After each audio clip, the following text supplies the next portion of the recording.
of the Pinehurst Village Council.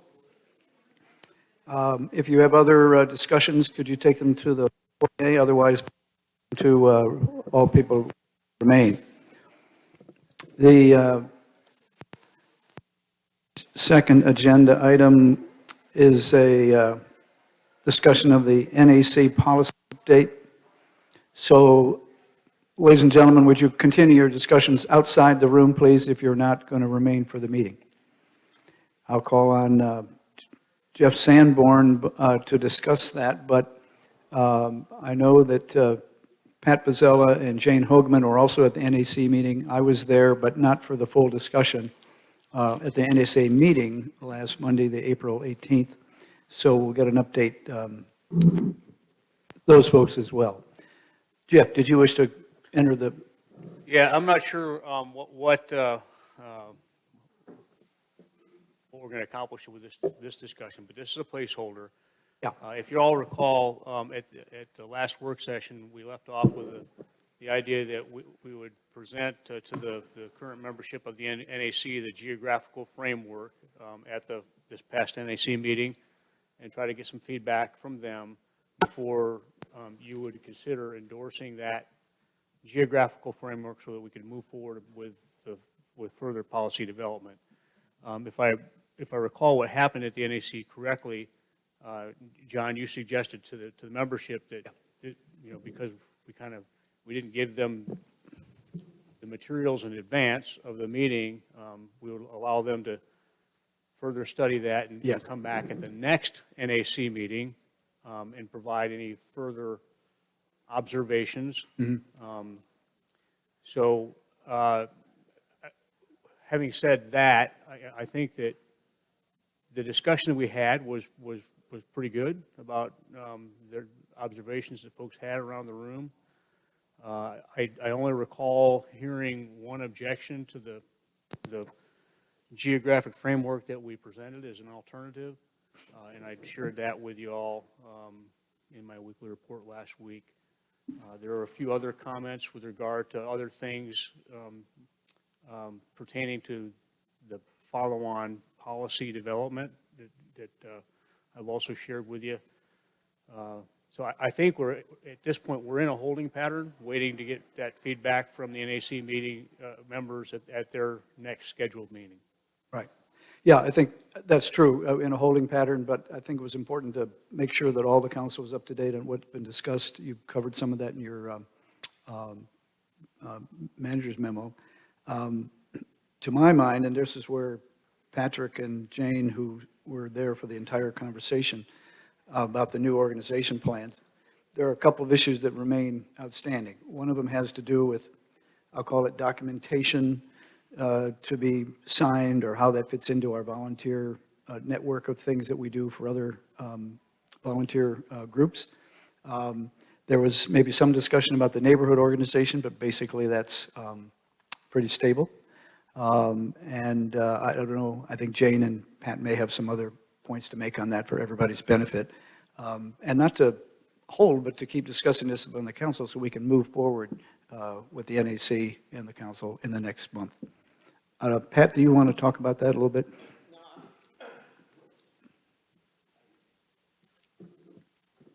We were reminded at the NAC that the summer is a slow season for them, or the NAC, I guess, doesn't meet during the summer. Wasn't that? Yeah.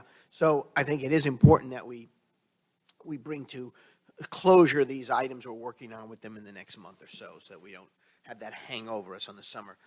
I'll call it the geographic issue. I thought the best way to resolve the one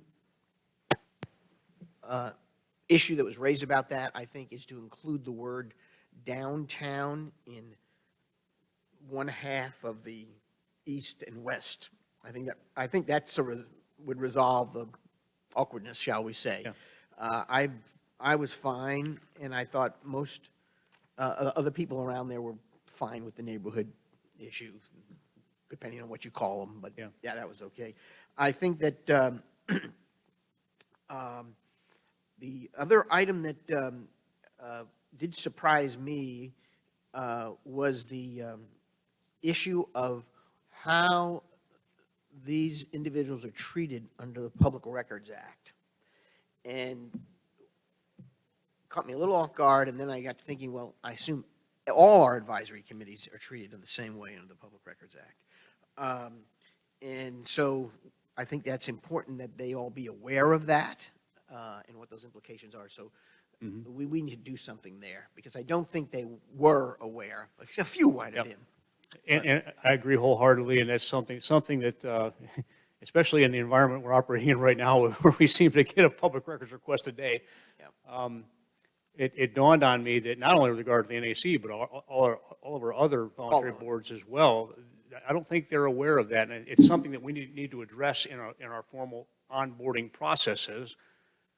And onboarding is one of those things I think we need to fix with the NAC, because we've never had an onboarding process for NAC. And So- we should include it, I think, in the application process, so people know if they're applying, that that is one of the criteria. The interview process, yeah. Yeah, the whole thing. Otherwise, someone might say, oh, I didn't know that's involved, I'm not interested. And we'd rather screen those people out rather than sort of, Good fall in point. love and find out we can't go further. What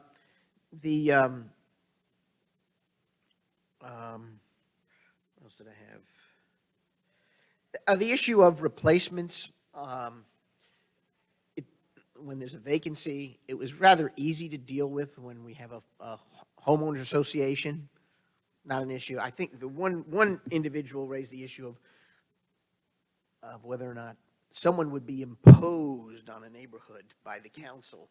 And I think we assured him that's not what would happen in the process.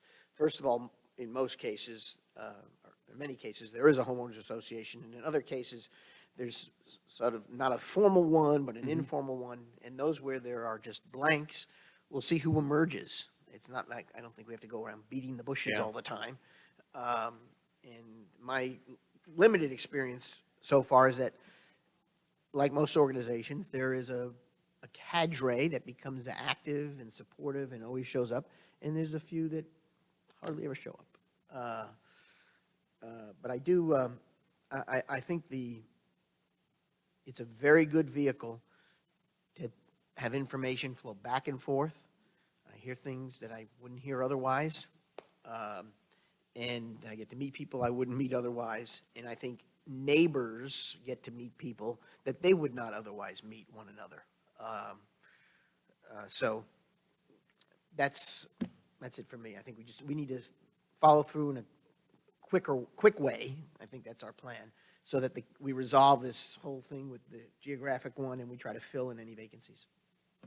Yeah, and on the timing of it, my idea, I think we discussed at the last meeting, was that if we can work out these details by June, then the NAC is away for the couple months of the summer, and that gives us a chance to work through the organization to put in place for September, and it's sort of a time frame. We've got 2 NAC meetings Yeah, to get this still closed left up. to Yeah. do that. So- But it's the so council that decision they'll on, know what to expect, and that we can use the summer to recruit members to a lot of that, yeah. represent unrepresented neighborhoods. And Right. I think another issue, and Jane, I'm going to ask you to make your comments just a second. The other issue that I think Patrick may have mentioned, or it came to my mind, was that there's this feeling with the NAC, since it was started by the village council and the mayor some years ago, that's a special connection for them, and they don't want to lose that. And there's no intention that they lose that. The mayor will continue to chair the meetings of the NAC. It'll be attended by whichever council members wish to attend at any time. And so that's going to continue. That's not going to be changed in the new plan. But Jane, do you have other observations from the April 18th meeting? Well, I think Pat covered it quite well. The only other sentiment that I just mentioned was expressed that don't make it so formalized and onerous that it's no longer workable and people don't want to do it. Because it's hard to recruit people to come to that kind of thing repeatedly. And So I think we need to keep, I don't know, I guess technically we have to, it's a committee of the council, and so therefore it has to follow all those rules. But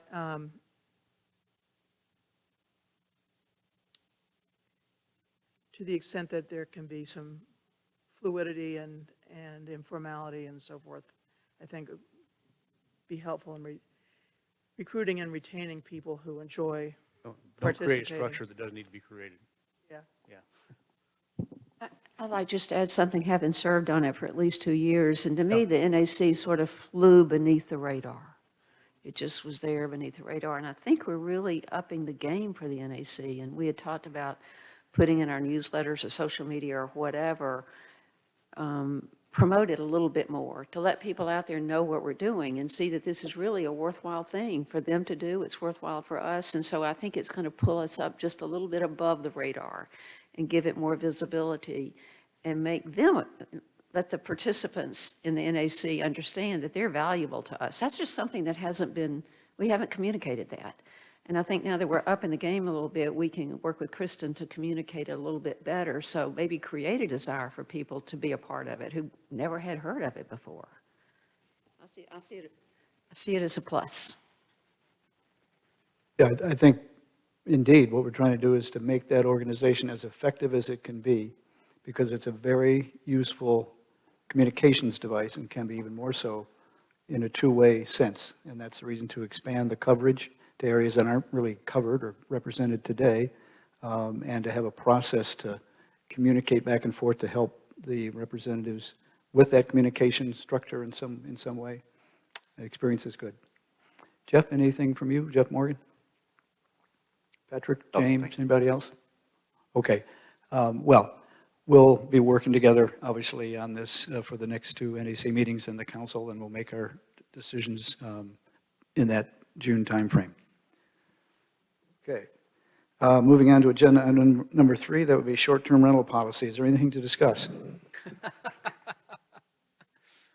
Yeah, so we're going to try to make this, take this opportunity to try to advance the ball a little bit in this discussion. Thank you for providing input that you have back to Darren with regard to the list of options that we presented to you. And Darren's going to summarize that feedback for you, and hopefully, we'll be able to use this as a springboard to generate discussion about what you want us to develop. Right. Now, Darren gave us a package just before the work session started. That's an update to material that was provided before. So I would, as Darren's getting ready for that, I would just say, as I look at this, and I think on behalf of the council, this is a kind of work in process document. So information there and thoughts there are coming together. We hope tonight we can add a lot more clarity to that, and as Jeff said, to move forward for decisions. We really, as we've heard, and as we all know, we need to be moving forward to come up with appropriate decisions with respect to how we want to handle short-term rentals in the future, and that was for the benefit of all of our residents. So Darren, let's, as Jeff said, we'll start with you, and you can comment to us on this new document. Sure. And we can try to help tonight and over the next couple of days to boil this down to a process that we can go forward with. And that's really what we're looking. Can you hear me? Yeah, you've got a lavalier mic, and I think you're fine. And but I do want to make sure that you're heard, because we've had comments from people who are live streaming that it's sometimes difficult to pick up any of us, but especially those speaking from the table there. So please proceed. First of all, yes, thank you. As Jeff said, I was able to take a lot of the feedback that you've provided, and I put it on that document, the STR options document that we were talking about, and I just finished it up this afternoon. Some of you we're going to put an X in some of the areas that you support, and others put some comments on there. So I put both of those into the document, and we can go over some of the options. There are a lot of options. We felt it was appropriate to throw as many options put as many options on the table as possible, so we can hone in on a couple of the options that you've heard discussed tonight and discussed over the course of the last few weeks. So I'm just going to get started. We can start and get into some of the comments and some of your comments on the matrix. So objective. Could I ask, as we're going through this, because when I was going through the matrix and looking at options for regulation of management of these uses, there's the question of whether a particular management tactic, such as, parking or whatever, can still be done in light of the Wilmington decision and the interpretation of how much authority we have to regulate things. And then a second layer to the prune is how practical it is to try to regulate some of these things, such as occupancy rates. I mean, how can we do that?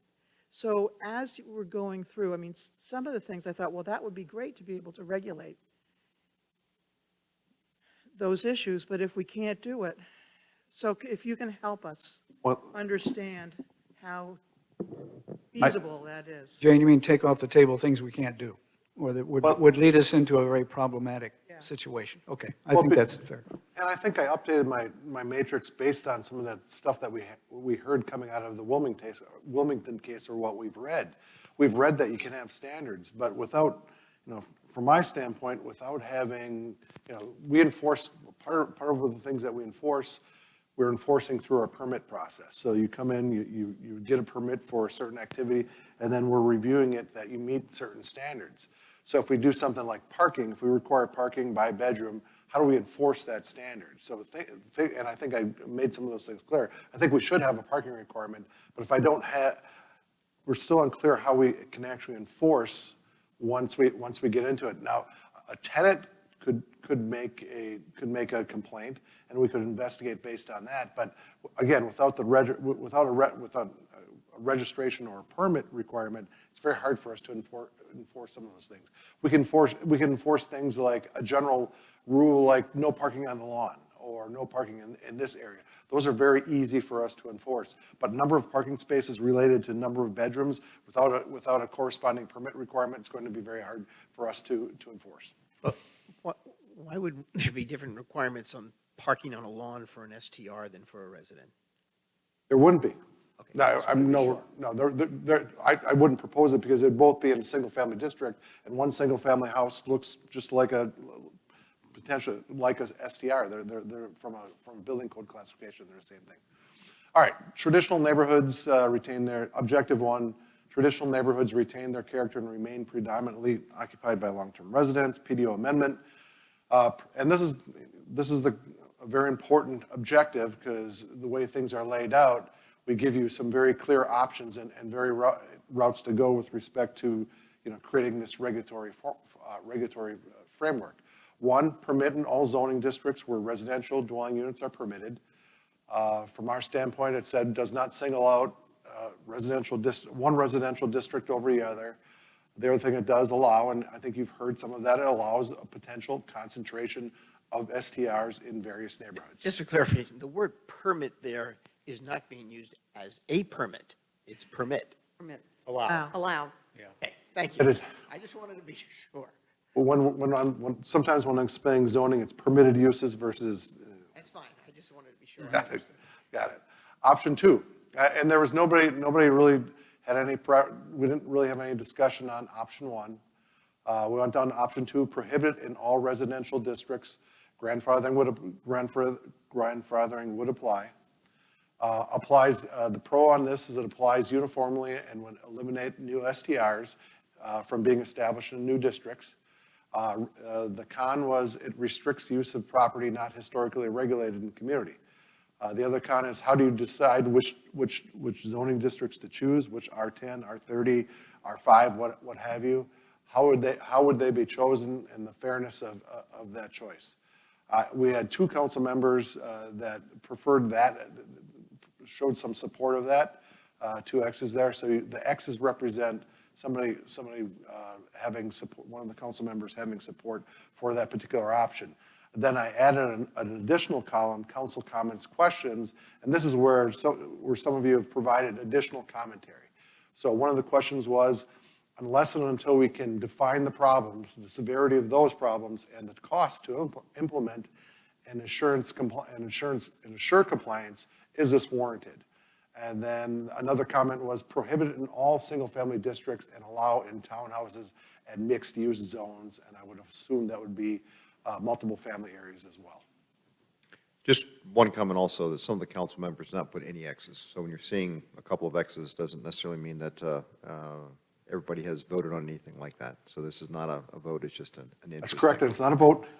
Right, these are all information and ideas expressed on different categories, so no one should draw any conclusions from this until we get to a final recommendation. And it helps to understand where your fellow council members are on some of these issues, because there are we put a lot of objectives out there. If we would have started, maybe we should have started with a smaller list, but we did create a very large list. So it was kind of, this was a pretty daunting task. Darren, this is I'm probably asking an obvious question, but just want to be sure.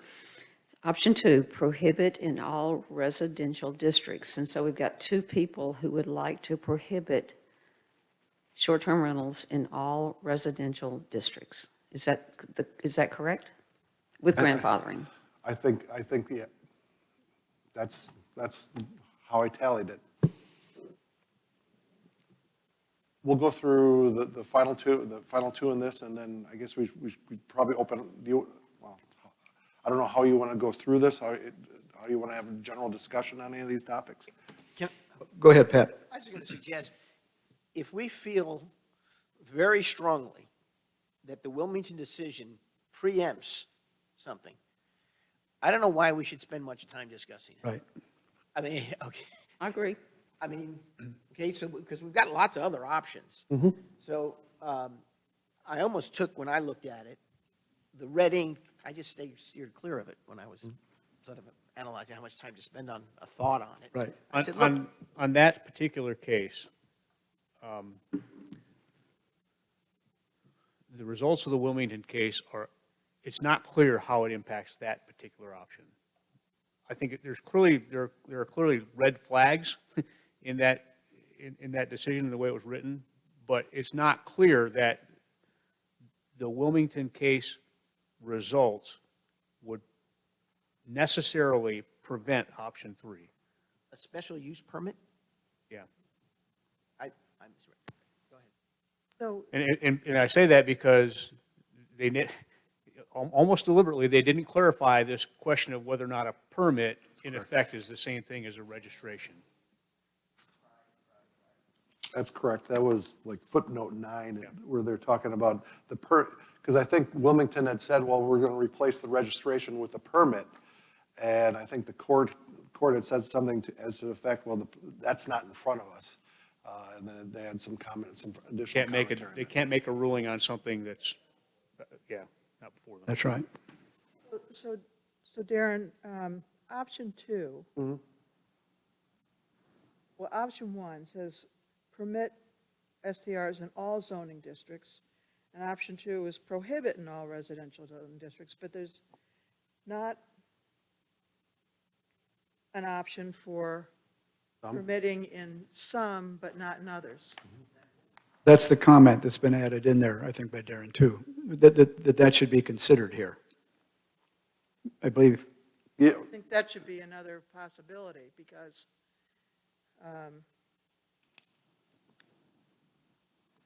Well, in the comments there, it says prohibit in all SF districts and allow in others, townhouses, mixed use. That's another approach to that. right. and that was an additional comment.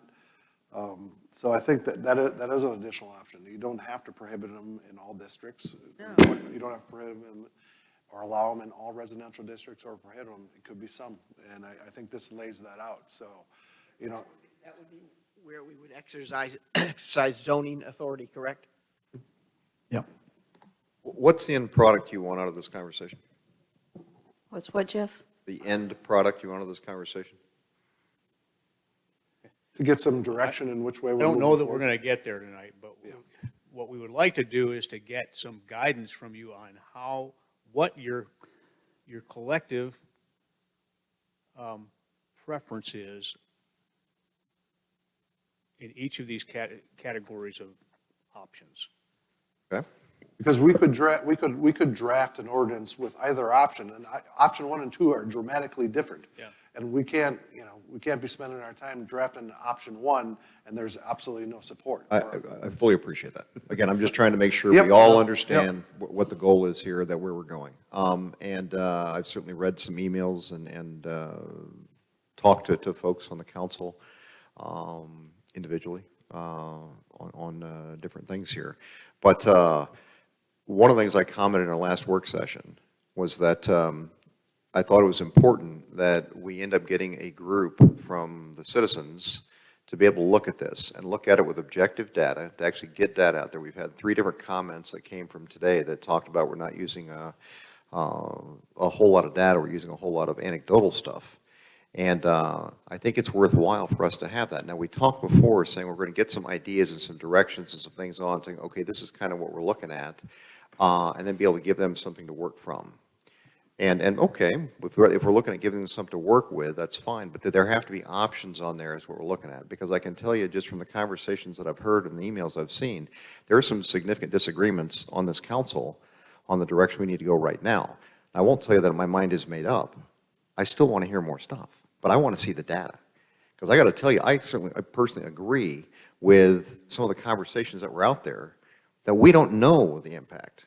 Okay, we don't know what's going to happen. So what's the economic impact of stopping short-term rentals? What's the economic impact of grandfathering them in or amortizing them? Okay, what's the factor there? What's going to happen to the stores downtown? Okay, when that occurs, I can tell you my impression. Okay, what's going to happen in property values? I can tell you my impression, but I'd like somebody with some data looking at this, some analysis. Because if we don't have that, we're just taking a wild-ass guess. Jeff Morgan, I'd like to add something to that. Now, as long as I've been on this council, it has been drilled in our heads, make fact-based decisions. And make fact-based decisions. Facts equal data. And I don't know if that came out of Baldridge, but we have been so careful over the past few years to do the best we can to ascertain the relevant facts upon which we can make sound decisions. And I've talked a lot to both sides, and both sides are bringing things to mind to me that I never considered. And they all have a lot to offer. And we heard several of them say tonight, let us work together. Let us work together. And I'm with you. Thanks for asking the question, where are we going with this? Because I'm hearing things from them that I don't see reflected here. So I don't know. I think, well, Jeff, in a comment back from what you were talking about, getting data. Now, we have a gentleman in the room who spoke to us tonight, and I think maybe some of us have talked to that may have some data. But I think one of the problems that not only Pinehurst has faced in this discussion, but other towns, is there isn't a lot of data that can, I think, accurately assess the impact of short-term rentals, the impact of permanent residents. I'm not sure that it's there. How do you know that, John? I'm not sure. I've just said I'm not sure that it's there, and that's why I don't think it's surfaced to us in any way. Now, Okay. there may be some somewhere, and I'm very willing, I think all the council would be, to see that. But, we can't assume that there's going to be some magic numbers out there, some magic data that's going to make an easy decision here. We've got to keep moving to take some action using the best judgment that we have and using information that's been well provided by lots of folks, by email and by presence at this meeting over the last couple of months. So I'd love to have that data, but I don't know really where it is and how anyone would access that. Okay, well, I spent 2 hours with Bill Sonia Saturday morning, okay, talking about the stuff. The guy's getting a PhD in the stuff. And that usually signifies that you're going to have some information that's on there. When he identifies he's got 212 academic studies that are referenced on it that you can look at, I'd say that you can probably look at this analytically and come up with an assessment for it. And I think that we are going to make a big mistake in this village if we simply try to go on it because, hey, we need to do something. The idea of needing to do something, that need on there, makes you guess. And we're talking about not only short-term rental business, which I do agree it is a business, okay, as I do long-term rentals are a business. And by the way, tourism, that's a factor too. This is a resort town. It's been a resort town since 1895. You have short-term rentals that have been around since then. So there's all kinds of factors that are associated with this that if we end up, you got two marks in option 2, prohibit all residential districts, grandfathering them. What's going to be the immediate effect to property values? My assessment is going to go down. It's a supply and demand curve. You decrease the demand, you have the same supply, it's going to drop the property values. Okay, how much? I don't know. But then you talk about amortizing them, okay, over a period of time, which means, as I understand it, correct me if I'm wrong, you're progressively getting rid of the short-term rentals in the area. Well, that's not what we heard all the people talk about here. They're saying, we don't want to get rid of the short-term rentals. We want to manage them and bring them in line. When I hear the nuisance stuff, I get just as angry as anybody else. I want to bring those people in. So somebody's playing cornhole in their boxers or whatever, and saying inappropriate things, the emails that we're getting on that, I want to correct that, just like anybody else does. But we've got a lot of folks in here, as Debbie talked about, that are good eggs. They're doing the right thing. And how can we maybe get them to come together on their organization to police up a lot of this stuff? I don't know. I mean, we need to talk with them more because, again, we don't have the data. And I don't think we've exercised enough with the citizenry on coming up with a decision other than people coming up to the podium and just being polarized. Yeah. Well, if the data is available, then let's get it. And I'm not going to ask Philip to speak about that, but if he has information that we think would be useful to us, bring it on. Bring it on. Let's look at it. And just a second, Pat. The other point that we've discussed in these meetings before, and you just raised it, I'm very much interested in having a conversation in a small group setting with representatives of both the pro and con issues here and a couple council members and a couple staff members. As we've discussed at previous meetings, though, I think we need to get this to a point where we've at least slimmed down the options and then have everybody sort that out. But I don't think we're quite there yet, and hopefully we would be tonight. So getting involvement of those who support short-term rentals and those who don't, and having some representation around a discussion about it is, I think, part of this process. And I'd like to see that done. But I think we've got to make a framework here. Okay, So, in the framework, I didn't sort of think. Just for example, and then Patrick, I'm sorry. If, for example, the first few pages here talk about, approaches to rental programs, whether it's going to be zoning specific or not. So maybe there's a couple of alternatives there that we put into the pot and move on to the next issue so that there's a framework we're developing that can be used by this discussion group or study group that I think we should have. And I think everybody agrees that some sort of study group like that should occur. Wrong? I don't know. Well, I agree there needs to be a study group, yes. As long as Absolutely. Patrick, go ahead. there's going to be a study group with an action plan. Absolutely. I don't want to study this until next year. Study I'm group's just not a gonna good word, yeah. Yeah. Well, I agree. But are you ready to make a decision on what's going on here? Not tonight, but I might be ready in the next month or two. If this was just an fair. if this is just an economic issue, it would be easy. We could get some economists and we could work this out. This is also a quality of life issue for the residents. question. Residents who live in Pinehurst. That's what's brought it to a head. Economics has not brought this issue to a head. The quality of life has brought it to a head. Past councils didn't do squat.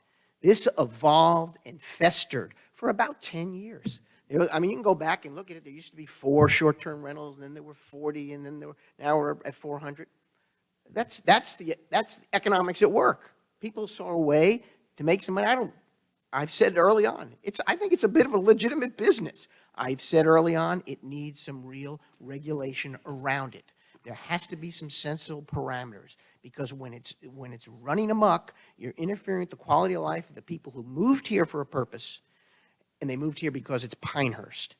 And we've got too many people, and I loved all the input that I've been receiving, the emails, and phone calls and the letters. And I must say, I particularly enjoy the ones from North Dakota and California. I enjoy the ones from Virginia and New York, but they don't have a skin. Those folks who own that property don't have a skin in this community. They don't. It's the people who live here. Now, the folks who live here and have short-term rentals and rent them out, you know, their kids go to school here. They probably buy their cars around the corner here. But these other folks who are treating us sort of like investment options in their portfolio, again, to me, it's more than an economic decision. I do want to factor in what might be the economic impact of some of these things, but the quality of life issue is important to me on this. I wouldn't disagree with that. I think it is a quality of life issue there. But I think your last comment's very important because you also want to know what the economic impacts are of whatever decision you're making. Because I'll tell you that Felicia Riley, who talked about being a short-term rental owner of 2 and has her staying at home with her kids, it's a pretty big economic issue for her. Okay, so we have lots of people here. It's a big economic issue. When you talk about the people from downtown that have Catherine, who's her own bump and baby, Yes. on there, and 75% of her income is coming from tourist dollars, and that's coming through short-term rentals. That's an No, economic argument. I Okay, think we're making an assumption that every tourist is in a short-term rental. Yeah. And I that know, is, I understand I don't buy that. that economics. I understand that. I mean, but okay. We have 400 short-term rentals, and I'm guarantee you, we have twice as many hotel rooms. And we have a whole bunch of day trippers that come down here aside. Aren't these Tourists. all So how many- facts that we need to nail down? I mean, we're all this speculation, and aren't these facts that we need to nail down as we walk through making the right decision? I'm for that. Well, that was my point, is what percentage of tourists are in short-term rentals? Are in them? Yeah. I don't know. I don't either. I don't know. I think it'd be nice to know that. Why isn't the short-term rental community told us that? They've been unregulated, and They what? they've been unregulated, Thank you. okay? That's why. Don't assume I don't want I'm not some assuming. regulatory on there, or that I don't want to be able to weed out the bad actors. I listened to you carefully last week. You had a last meeting. We had a very rational observation of what was going on, I thought. And Okay, so what I'm saying to you is, we do need to do something. We need to do something smart for Pinehurst that protects our quality of life for the residents who live here and allows our economic engine to keep humming along as it has been humming along. I agree with 100% what you said. And I think we need to do it in the near future. I don't think we should be going into Labor Day with people wondering what the heck is the council doing on this issue. Yeah, I agree. I think Sure. it's fair to all sides here, the council and the staff included, that we get some direction and we seek to make some and implement some things that are fair, that are legal, and still, as I've written many times, retain the integrity of our neighborhoods. On the economic part, I don't know what that impact is, and it's a problem to figure that out. But if you look at some other thoughts about the economic process, the following occurs to me. If the impact of short-term rentals was so positive on a community, why are there so many communities trying to regulate it at this point in time? They wouldn't want to regulate it and potentially hurt their economic situation unless they felt that there was some structure needed to that business in order to honor and maintain the commitment of a village government or a town government to the majority of its citizens. So if there was a major short-term impact that was so positive, I don't think we'd see so many communities wanting to put some regulation to it, in spite of the fact that there are things that need to be retained from that business as well. Now, I think Jeff had something he might want to say. I was going to suggest that in this option number 1, which we're trying to get through here a little bit, maybe there's 2 things that I think council might have a consensus about, two options. One is, what is it, option number 2? Prohibit in all residential districts, okay? The other option for decision in this, and we would put it in the queue for discussion by this study group potentially, action group, would be zoning by residential neighborhood, different zoning in different neighborhoods, allowing short-term rentals and not. So rather than ban it everywhere, they will be allowed in certain places.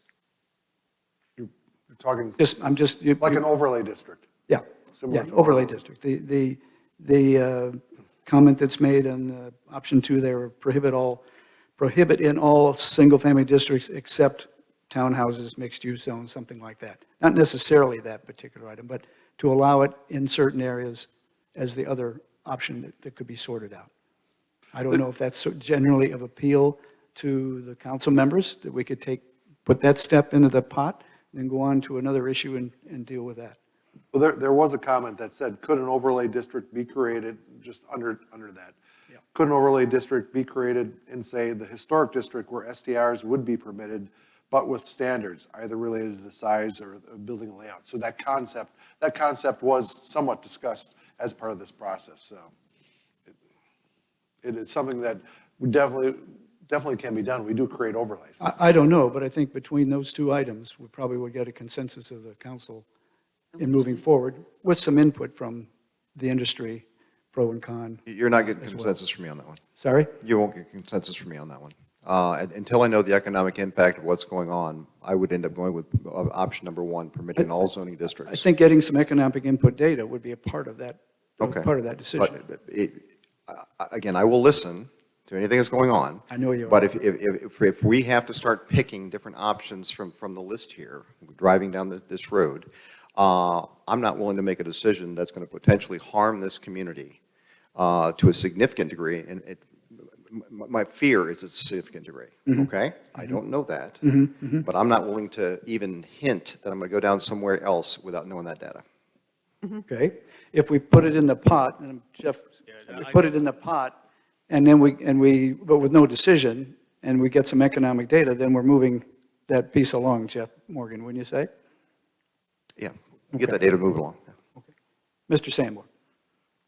Okay, I made the observation earlier today in email communication that it's not likely that the fiscal impact, this is not economic impact, but the fiscal impact on the village is significant enough one way or the other to make it an important consideration. I'm not going to make this forceful statement with regard to economic impact, but I will say this. It wasn't that long ago that we had significantly fewer short-term rentals in the village of Pinehurst. And while there may be certain businesses and other folks that are impacted by short-term rental that may be doing a little bit better now than they were then, I think it's fair to say that economically, the economic environment in Pinehurst 4 or 5 years ago was pretty good. Do we know what the economic impact would be of drastically reducing over time the short-term rental population in the village of Pinehurst? No. Is it possible that there might be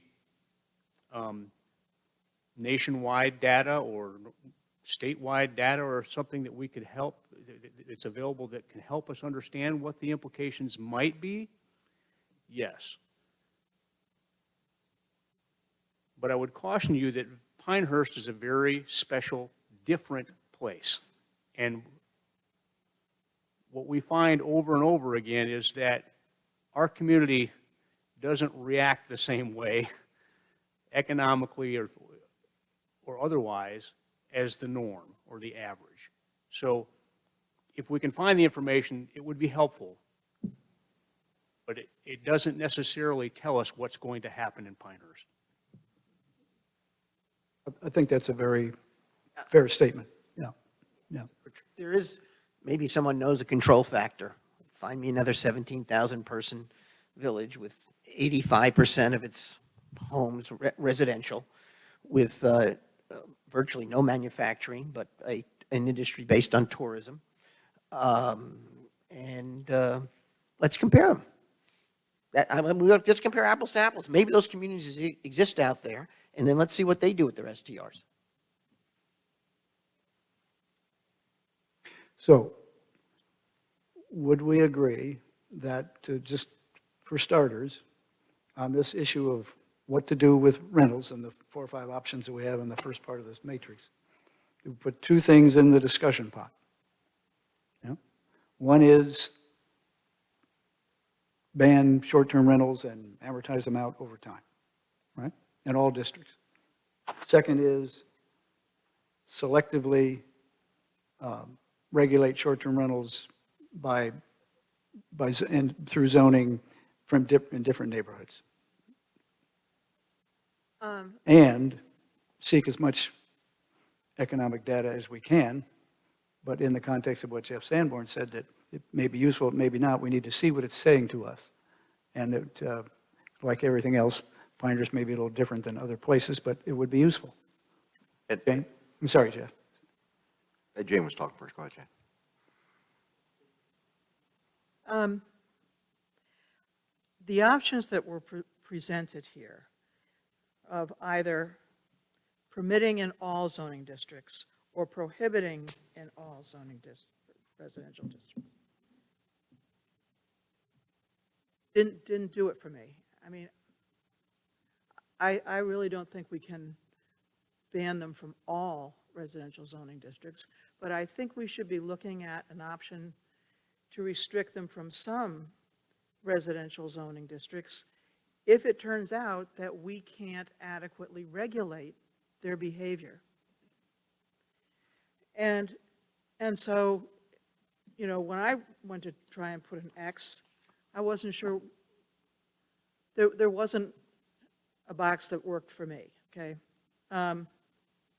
But I do think that restricting short-term rentals from certain zoning districts is permitted under the Wilmington case. They specifically said that it was. They held that it was.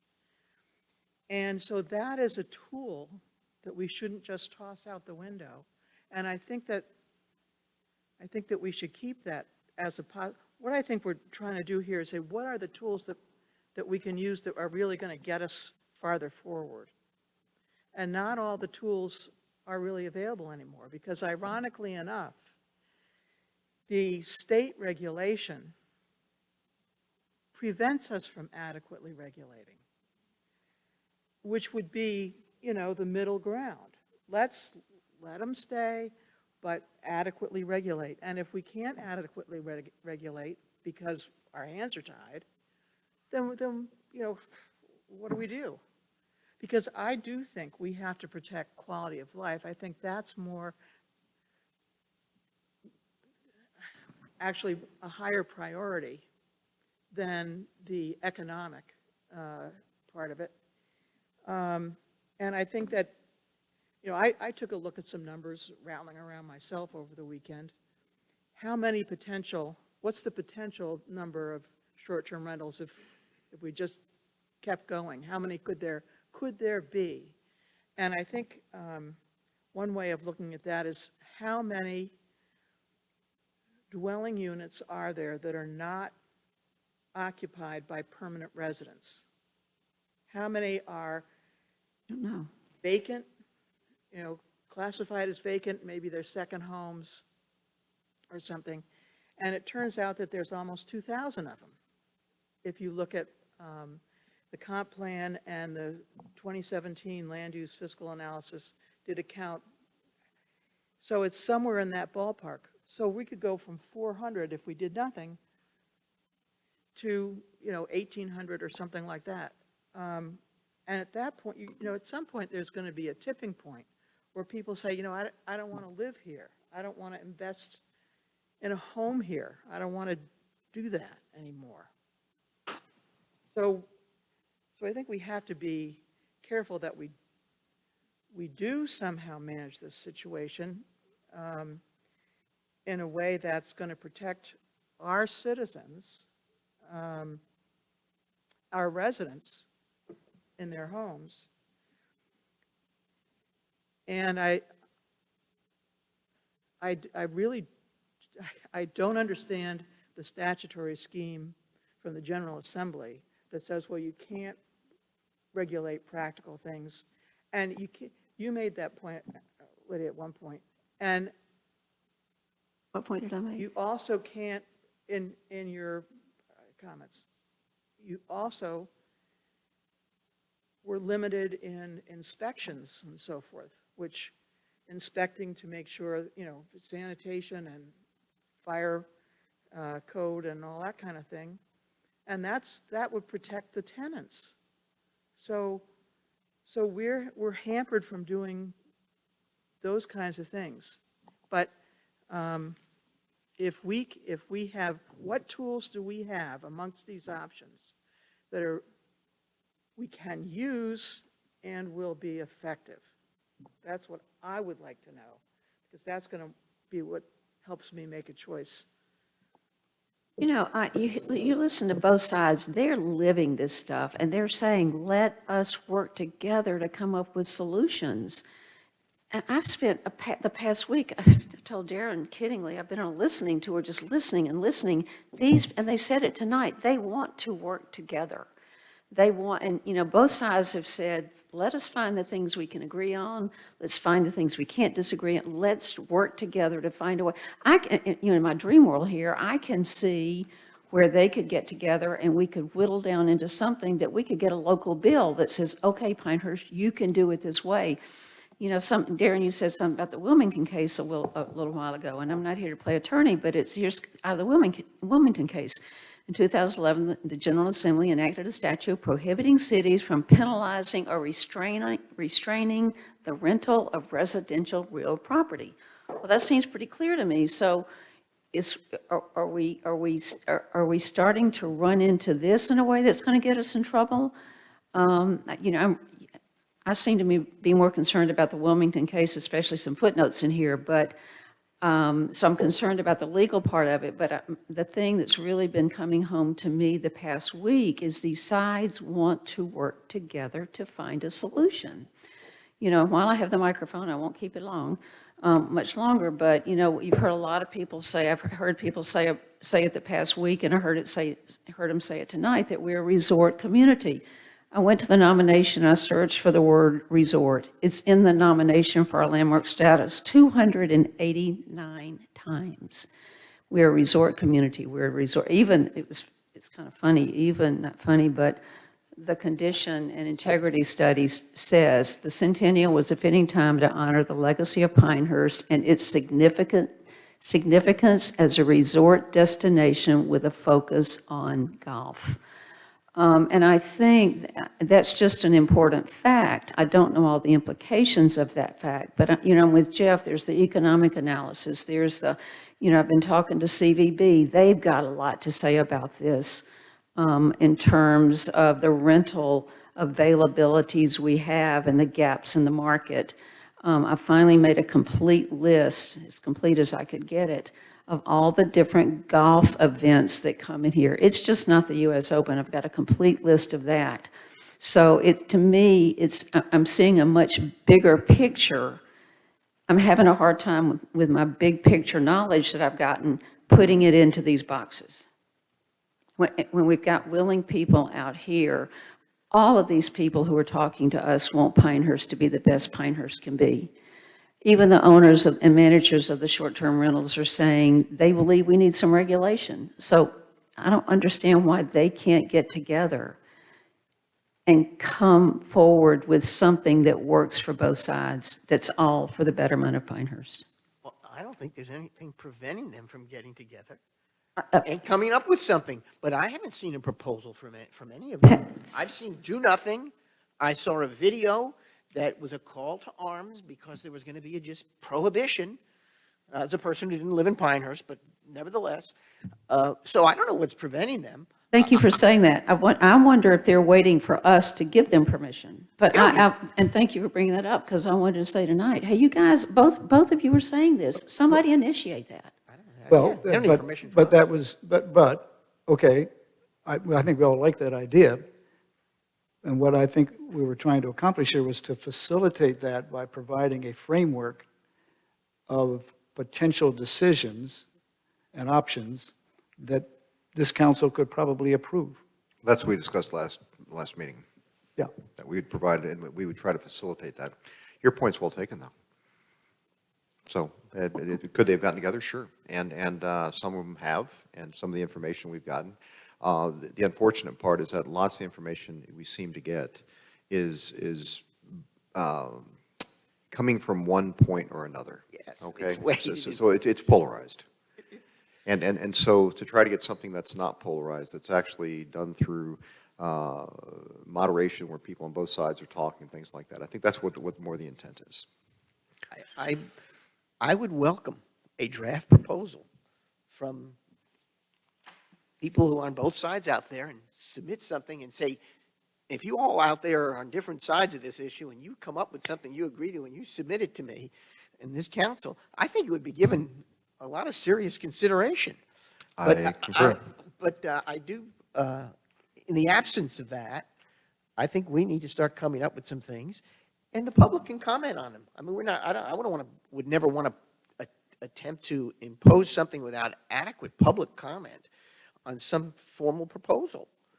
I mean, I think between staff and council, and we could write up some ordinances that might satisfy some and not satisfy others, but at least there'd be a working point.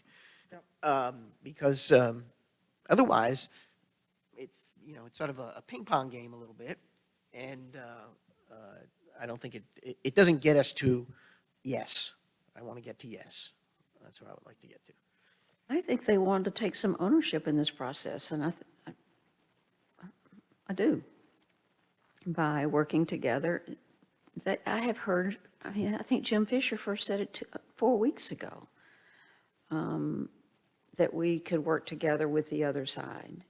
Darren, you and I heard it when they talked about Raleigh getting the opposite sides together, and they were so polarized. They were so polarized when they first got together, but the more they talked, the more and we're seeing such polarization, and they care so much, and they all want one thing.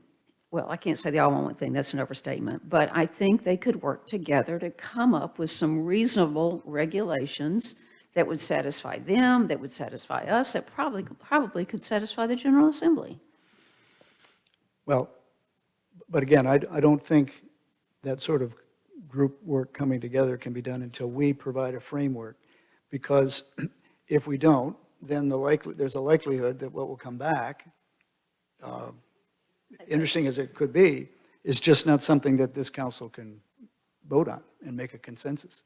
So I do think we need to provide some direction to be able to have that group, which the council would work with, come up with answers that we can approve. There's no point in doing it otherwise. So I come back to putting things in the pot. Darren made some notes. Are those two options, the options we want to put in the pot for how to initially frame the short-term rental possibilities? Ban it outright with amortization across the village, or, I'm not sure how we said it exactly, Darren, to use zoning rules to allow rentals in certain districts and not in others, in various, at that. Now, Jane, I think what I was explaining there in option 2 is what you were describing, but you had a little bit different way of saving that. Are we on this, is that the same idea that you had? Okay, all right, 2, all right. Now, is that with economic input, still? Yeah, I'm override going to still throw option 1 needs to be included in that pot. And the way I look at this right now, the way I'm feeling, again, I'm listening to whatever arguments are there, I'd love to be able to find a way to cap it. Okay? Yeah. And I don't know how to cap it with the Wilmington thing, but I think it ought to be allowed in any of the residential areas. But we need to keep the volume, because as I said last meeting, the people who live in Pinehurst bought into short-term rentals. It's a resort area. What they didn't buy into. I don't buy it that way. What Jeff, they but go didn't ahead. buy into was the rapid increase in short-term rentals over the past 3 years. And that's been a market phenomenon that's going on, okay? But yes, this place was a resort community before anybody ever came here. Well, I think that comparison to, or the statement that some make, you didn't make it exactly that way, that, we're a resort community and always have been so. So there's nothing about short-term rentals that should be problematic. I think that's an argument that is, quite unique, because if in fact people want to take that road, the regulations that existed when rentals were being done in the 1900s, 10s, 20s, and 30s were such that I don't think most people would want to abide by those today. So we're not I don't think it's correct to say that we've been a short-term rental community for 127 years. The kind of rentals that were going on in 1910, 1920, 1930 were very different from what we have today. We have 17,000 residents and 400 short-term rentals. So it's a sliver of our community. It's not, we can't overstate how many, we have 400 short-term rentals, and what do we have, 7,000 or 8,000 residences? Residential About Households. 8,000. Units, So, but not 9,000, yeah. Okay, so we got 400 out of 9,000. okay. Okay, so, Do you think maybe it was a sliver back in the 1900s too? yeah, Okay, so we're still a sliver. it's Okay. 400 or 9,000. So anyway, my point is that they existed beforehand, okay? People came down here from different places to vacation, things like that. We also have permanent residents that were here. And so how much has it changed? I don't know. I don't know. Okay? But- I don't have the data in front of me. When we bought here 10 years ago, I never thought about short-term rentals. I mean, I have one across the street from me. It's fine, but I don't, it was never a factor in my mind. Okay. Well, I'm sure, I know it wasn't anybody who bought in Pinewall. It's just not a factor in a lot of places. There's 400 of these. There's 400 of these short-term rentals that have contributed, I don't want to say create, but have contributed to this butting of heads between residents and the short-term rentals themselves. Patrick, I think you're making my argument for me. No, thank you. Okay, it's a sliver. It's a small component, It okay? And it's a problem for quality of life for lots of people here, and we need to look at It's this. such a small component. I go back what Jeff mentioned. I don't think there's a big economic impact. One way or the other. Okay. I don't think so because it's such a small component. If this was 50%, if short-term rentals were 50%, darn right it'd be a big impact. But Patrick, do you 400 or think 9,000? do you think it's worth investigating? Well, it's always worth finding the facts. If there are quick economic facts, we can find them. I mean, this is, I don't, but you know what? I haven't seen real economic facts. All right, from we've anybody. had, I don't know how many emails about people who are saying this will be the economic impact if you get rid of them, whatever. We've heard enough of them. We've heard from Phil Sunya about, I don't know how many different, to me, it's at least, is it worth something getting more information? Yeah, it's always worth more information, but let me say this. Every email I receive with some economic claim, there is never a source of that data. Never, no one quotes the Bureau of Labor Statistics, no one quotes the Bureau of Economic Analysis. It's usually an interested party that has hired some consultant who has developed this model and comes up with the data. I know it because I used to work in that type of business, and I've done that plenty of times. You hire people who help produce data that will support your cause. There's nothing wrong with that. But I'm just saying the idea that we have some neutral party that is why I asked, let's find a 17,000 person community that looks like us, and let's see what the economic I'd impact argue is. he's sitting right there. Well, that's fine. That could be, and maybe we'll take advantage of that. Yeah, and the other part of this is that when you talk about the economic impact, being the only voting member sitting around here who has a full-time job, economic impact means a lot to me, okay? Because I think we also have a changing demographic that people work. We have more and more people that are living in this place that work. And so it may not be macroeconomics to them, but it might be microeconomics to them, okay? So their personal agenda, what's going on is important. So I don't want to discount that, okay? I also don't want to discount the small businesses that we have downtown because I think it's going to affect them. I'm concerned. I'm concerned, but I have yet to see hard data. I have people who have hunches. And I have people if who you have make a hunches. decision without the hard data, that's called a guess, It is, okay? yeah. And Well, I'm not ready to make a decision tonight. I'd like to see some of this hard data. I think what we've agreed, though, is that we would like to have some hard data if it's available. We have a couple of sources that might be able to provide it. let's get it provided. And let's go, I think we have a reasonable consensus on this issue of the two approaches we'll put in the pot for the general framework of what the direction council can support. Now, I'd like to move on to a sort of a step 2 or 3, or a pot 2 or 3. What would that be, Darren? Would it be the way we would go about it? Using zoning, using police powers? What would be the ways that the matrix kind of brings us to the attention of that we would next need to decide upon? And I think we can move on here a bit. Well, it's really from the zoning perspective. Everything you're talking about is establishing and defining the land use, and then, essentially mapping that out in the various districts, various areas, like we do with any other use in the community. That's the route that, option 2 and option 2.A kind of takes you to. We can do it with general use in the general use districts, or we can create overlay. I'm not recommending this. You can create overlay districts that can do the same thing. So when the comment is, could an overlay district be created, for example, in the historic district? Could you create a historic district? Yeah, you could create a historic district with an overlay, and you could confine that use in those areas. But your purpose in doing that is to limit the number of short-term rentals in each district? Is that what the goal of that is? No, it would be to essentially confine them into various areas or neighborhoods within the community where it'd be acceptable to establish that type of use in that area. So if you're looking at, the traditional, town center, village center, if you made that, if you allowed it in that area, that use could thrive in that area. There might be other neighborhoods where you don't want that to concentrate, so you'd ban it in those neighborhoods, or you ban it in that zoning district, or with that overlay. The overlay is unwieldy. Because it overlays the base zoning, so it just becomes tricky to start to write those, but you can write them. It's just It might be helpful, maybe, it might be helpful to point out that the choice on those approaches may not matter, depending on what you're trying to accomplish.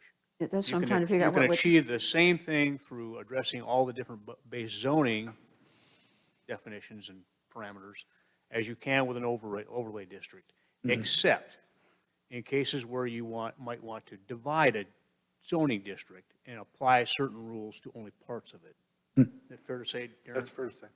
But what's the end result of that? Is it, I don't want to use the word regulate, is it setting a framework for determining the number of short-term rentals in those areas? What do we accomplish by doing that? Whatever form of regulation scheme that you choose. That is one option that you might consider.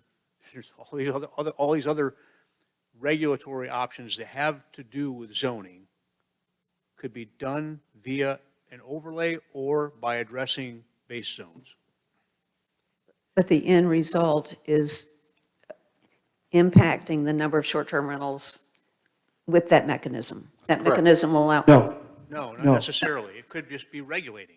Yeah, it wouldn't regulate the number, it regulates the use, whether it's allowed or not. Short-term rental, yes, short-term rental, no, in a particular district. But there's no way at this point to regulate the number or to cap. Although in reading the material from the Wilmington case and the Lovelady paper, I think there is a certain way that a cap could work in certain situations, but I don't think we have that here, as I read it anyway. But if your point, Lydia, was that are we regulating the number and therefore indirectly a cap? No, I don't think we have the ability to do that, as I see the zoning approach at this time. Well, there is a discussion that we have in option 4. There's the prohibit and amortize. Yes. Yes. So that is still potentially an option that's out there. So if you created an area where you amortize those uses in that area, Right? that would lessen the amount of that use, at least in that area that you've selected. Hey, Should we go to objective number 2 right now? I mean, we're going to skip some pages here, and we're going to get a framework, and we're going to have to come back and make some fixes. I'm sure we'll make some mistakes and this sort of thing. but what would be the next step in kind of rolling through the idea of what decisions we need to make and focus we need to provide? I was just, so you want to move on to objective 2, or which way you want to move, John? My approach, now, we have 4 other people here on the council, my approach would be to go to option 2 unless there's some major piece of the matrix remaining in option 1 That's what, okay, I got you. that you need direction on tonight. I think maybe some of the options remaining in option 1 or in 2 after the first question or so are things that this proposed action group could sort out, that we could provide the overall framework, and those other things can be sorted out. Now, I don't know how my 4 colleagues here wish to do that. Have we gone through all of, there's 3 different sets of options under objective number 1. Are we talking about objective number 1? Yes, I think John was talking about option 2, where we had talked about option 2 and 2.8, right? So you talked about that, the prohibit in residential districts, and then selectively regulate in various neighborhoods through a mechanism like an overlay. That was option 2, What right? page are you on in the I'm on- document? But I don't think there's I don't consensus. think we need the overlay thing. I don't think we, I mean, I don't think there's consensus even on option 2 here, right? Can I, Or is it some safe, variation on option 2. is it safe to make a generalization that the only area that there is real concern about short-term rentals is in the single-family residential areas? yes. Does anyone have a problem with I think short-term that's where it's rentals? most acute. Where the condos are? No, I don't. no problem. I mean, I'm just speaking for myself there, but, so we're really narrowed down our community to the single-family residential districts. And we can carve out Pine Wild, and we can almost carve out CCNC. There's a little debate as to how much short-term rentals they do there, but. But that's not our decision, that's a It's not decision ours. of the It's their CCN. decisions, but they're in a gated community. It is your decision. With regard to the interplay between local zoning and community covenants, Yes. is that it's the most restrictive that applies. You could put into place a restriction that would apply in CCNC if their druthers would be to be more flexible or open. Yeah, that could be a particular zoning decision for that particular place in this decision. Well, I'm not sure I understood what you just said there, but if I did understand it, here's how I'll answer.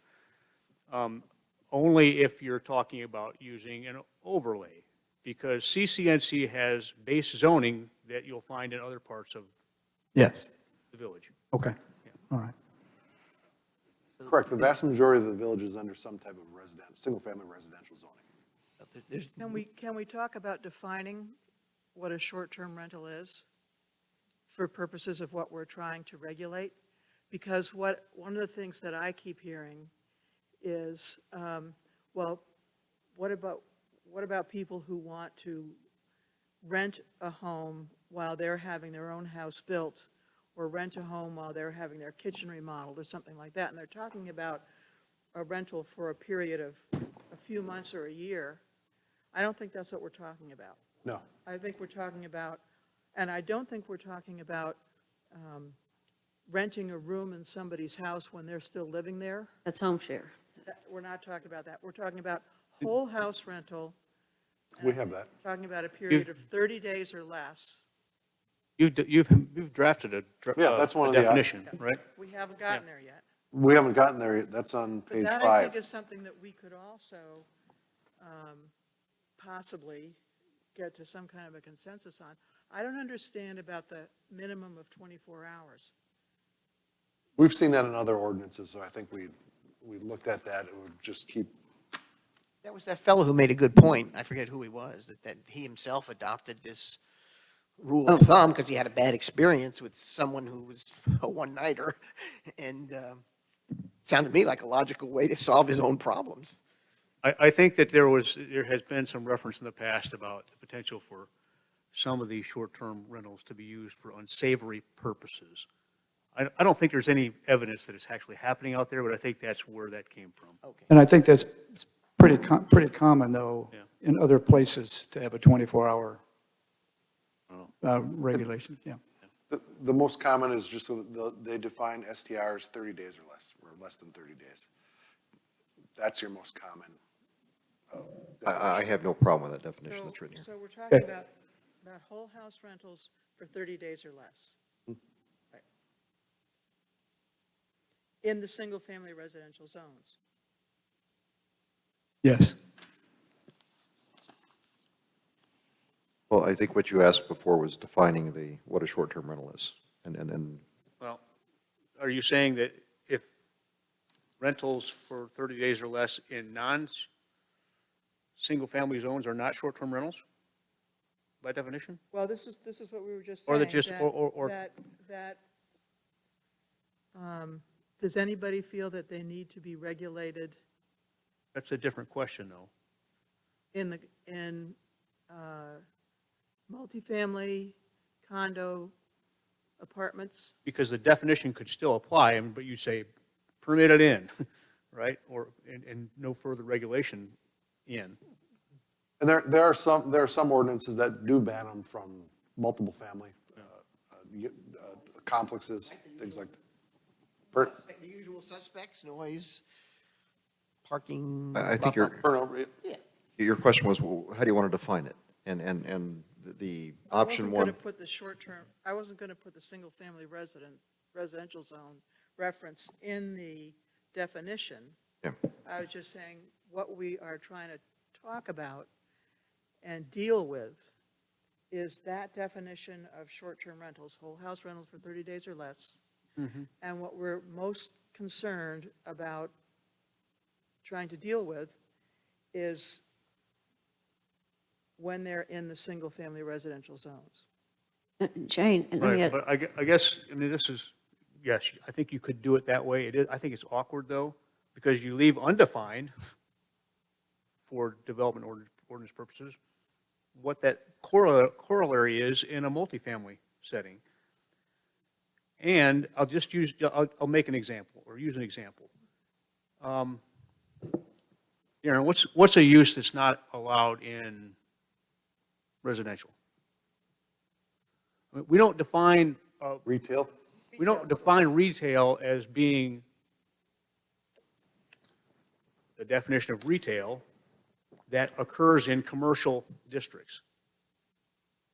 I'm not We trying define to- it as what it is. I'm not trying to put Yeah. the reference to single-family residential zones into the definition. I'm not. Oh, I thought you were. No, I'm just Okay. mention them in the same breath. No, the definition is whole house rentals for Yeah. 30 days or less. And where do we want to think about our regulation of those things? Not really that interested in or worried about regulating them in commercial zones, Not- even though you can have apartments above the first floor and both the NC and OP zones. And I don't think we're as concerned about limiting short-term rentals in multifamily zones. Yeah. Well, I think you're back to option two. Where do you allow them, or where do you prohibit them? That's really and I think that's the pot that John was just referring to before. So I think we haven't gotten there yet. This is as far as I'm getting from y'all. So I'd like to understand what regulatory tools we do have. I think I get into that later on in the document a little bit. Like parking, occupancy, well, that's a regulatory tool. Where you park is a regulatory tool. How many spaces that you have to provide, that's a regulatory tool. Maximum occupancy load, that's a regulatory tool. It's very hard to enforce, but that's a regulatory tool. We have regulatory and we have zoning tools. Zoning, If you Right. want to, if, I'm Both, just trying to yeah. separate them out. I mean, you can put them in one batch. But basically, those are our two roads here to participate. We have Municipal. zoning tools and we have Or Municipal ordinance. municipal code. municipal tools. code, Yeah. okay. So we we can combine those two, I don't mean combine them like this, I mean, we take action in both of them in some rational way, and thus we come up with a new policy. Is that, I'm just trying to figure out the, sort of the end game of where we get to. Come up with a new policy or amend the existing policies to Well, to or go amend. where we want them to Yeah, go. or amend, okay. All And right, I don't know where that is yet, so I'm trying. it's fine, I just, So Jane, is it fair to say that your primary concern is the rentals of 30 days or less in single-family neighborhoods? Whole house. Yeah. Okay. Well, whole house rentals is 30 days or less. In And the single-family, location where there seems to be the most problems where are of the, interference with quality of life for the neighbors is in the single-family residential neighborhoods.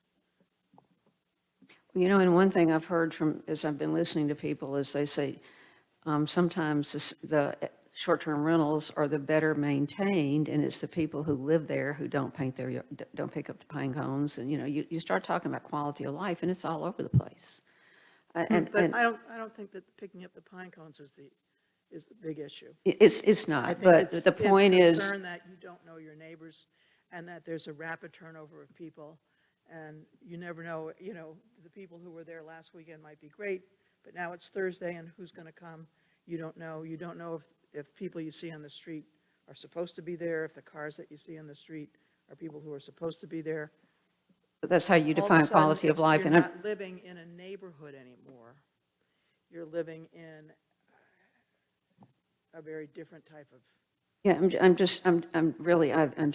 just listening and listening, trying to put all the pieces together and understand where everybody's coming from. But, you know, I've even had somebody say, there are no neighborhoods anymore. People just don't, you know, it's not the 50s anymore. It's not the 60s. People just aren't the neighbors that we were when we were kids. Not that that's determinative, but, you know, it really makes you think about what does it mean? What does quality of neighborhood mean? And I do, you know, I think if every house on the block is a short-term rental, you become I'm not sure you're a neighborhood anymore, but where's the line? based that on the there's- recent growth of short-term rentals, it's not even the 90s anymore. Okay, we've gone from 4 to 400. So this is a recent phenomenon, and I don't think. I think those who I are think that- opposed to short-term rentals have expressed the quality of life issue. So I'm not sure I can follow the point of we don't have the neighborhoods we used to. Maybe true across nationally, but I think in Pinehurst and other communities, they're still very much attached to neighborhoods and streets, and that's what we're hearing about. That's the feedback. I think that knowing your neighbors is a quality of life issue. I think that we all have a desire to be comfortable with our neighbors. Right. And when you don't know who they are, you don't know if you're comfortable with them. Now, there's a flip side to this, though. I think in fairness, our worst residences, worst residential properties in the village of Pinehurst are not short-term rentals. And there's only a few of them. But there are some real problems out there. And you know what? Those neighbors are stuck with those neighbors for good. And Angel gets lots of phone calls. Correct. Well, but You we don't know your neighbors when they're short-term renters. At least they turn over. And most of them are probably pretty good. So, And that's another thing Just I've heard different from one of the people who does a lot of short-term rentals, and he says he brings in the high-quality people. He brings in the caddies from St. Andrews. These are people who, these are people who come here and don't go to lesser-quality communities. I don't want to name them, but. Well, I don't know if there's any landlord out there that wants to bring in a poor tenant. You know, they all want, it's a financial motivation to protect your property. It's just like if you're doing a short-term rental, you're very motivated to make sure your property looks good, because if it doesn't, it's not going to rent. So there's a natural thing on that. Back to the, trying to get something that's workable here. We were talking before about the definition of a short-term rental. Are we all agreeing on that? It's the whole house rental, require minimum 24-hour stay in 30 days. The other component that was written on for option one said, and the residence can be used for up to 14 days as a short-term rental without requiring a permit. I know there's no permitting that's on there. But the question I bring up here, the assumption that people can take their own house and rent it out for, 14 days or less during a year and not be considered a short-term rental. I have no problem with that in that option for option one on page 5. Well, here's the problem with the 14-day thing. Yeah, 14 days within a year, okay? Yeah. So- But here's the problem with that.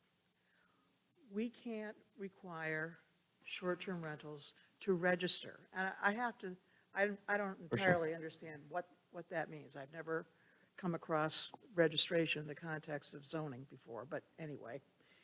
I guess they can't be required to become too entangled with the village, is what that means, village government. So how are we going to know if a particular house has had its 14 days or not? And 14 days, how are we going to count that? I think if you make a good point, there are certain times when you allow it to happen, and such as the U.S. Open.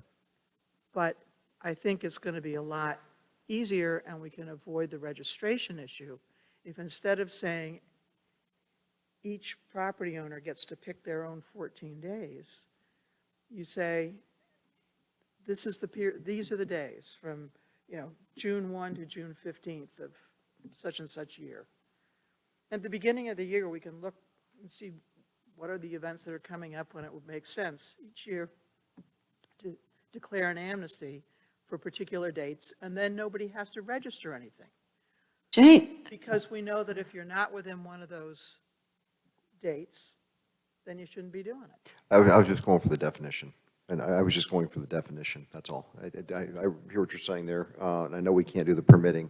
I'm just getting the definition, that's all, okay? I think that's it's a tactic that can be worked out by Yep. this hypothetical study group if we can ever get there. We've been doing this for over an hour, folks. We're still on page 2. I was trying to get us to page 5. And, we all have important comments here. There's no question about that.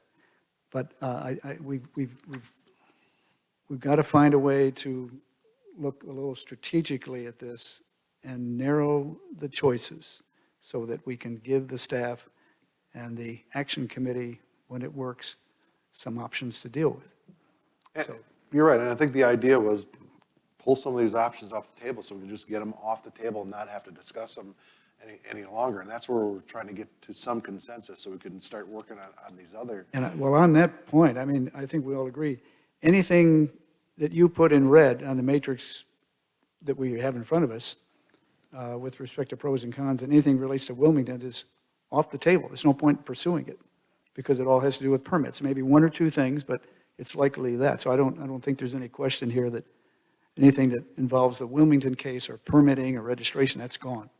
And we ought not to be pursuing any of that because maybe we could do it later, but I don't, I agree down the with road. Regarding the items in red, because there's some other references to Wilmington that are not in red, and Yes. they don't jump out I at you, can- but the red ones do. So I would agree, that'll, triage some of these items away. Okay, so then option 4 is still on the table, amortization, because I think we put that with option 2. Now, which page are you on? Still on page 2. All right. But Page are we on? you're taking us back to page 2, Why are we objective taking number away 1. Well, we didn't get through page 3 yet. Okay. So We're taking away option 4? No, he's taking No. away option 3.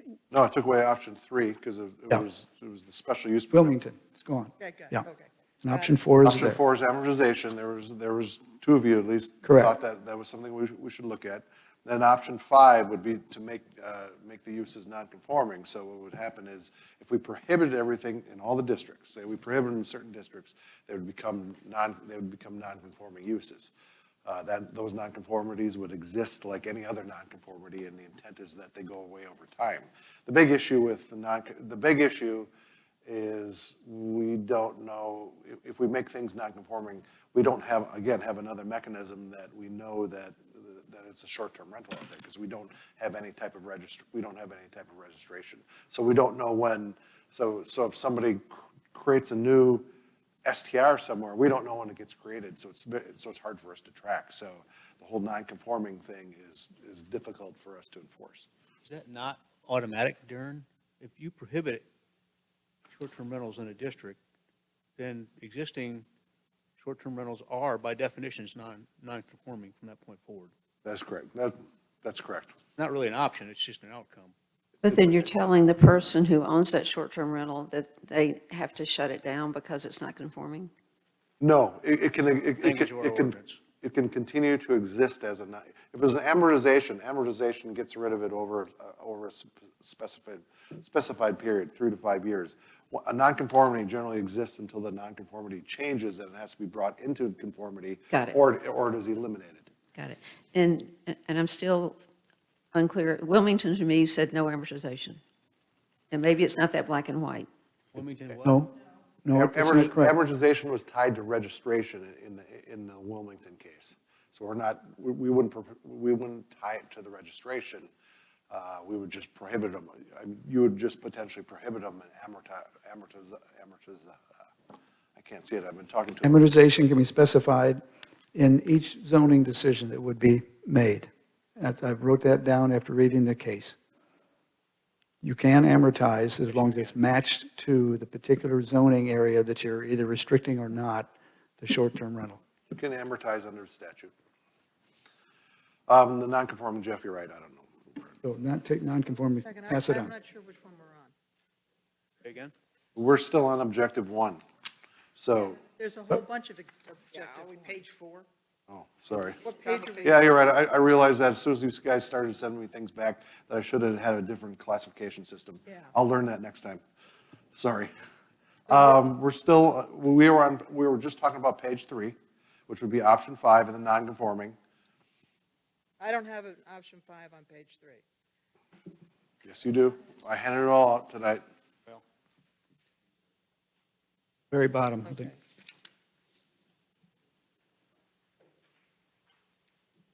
You're looking at the old one. You're looking at a different, I should have version numbers on there I've as got well. it, I've got it. Well, my version is better. Yes, I see, thank you.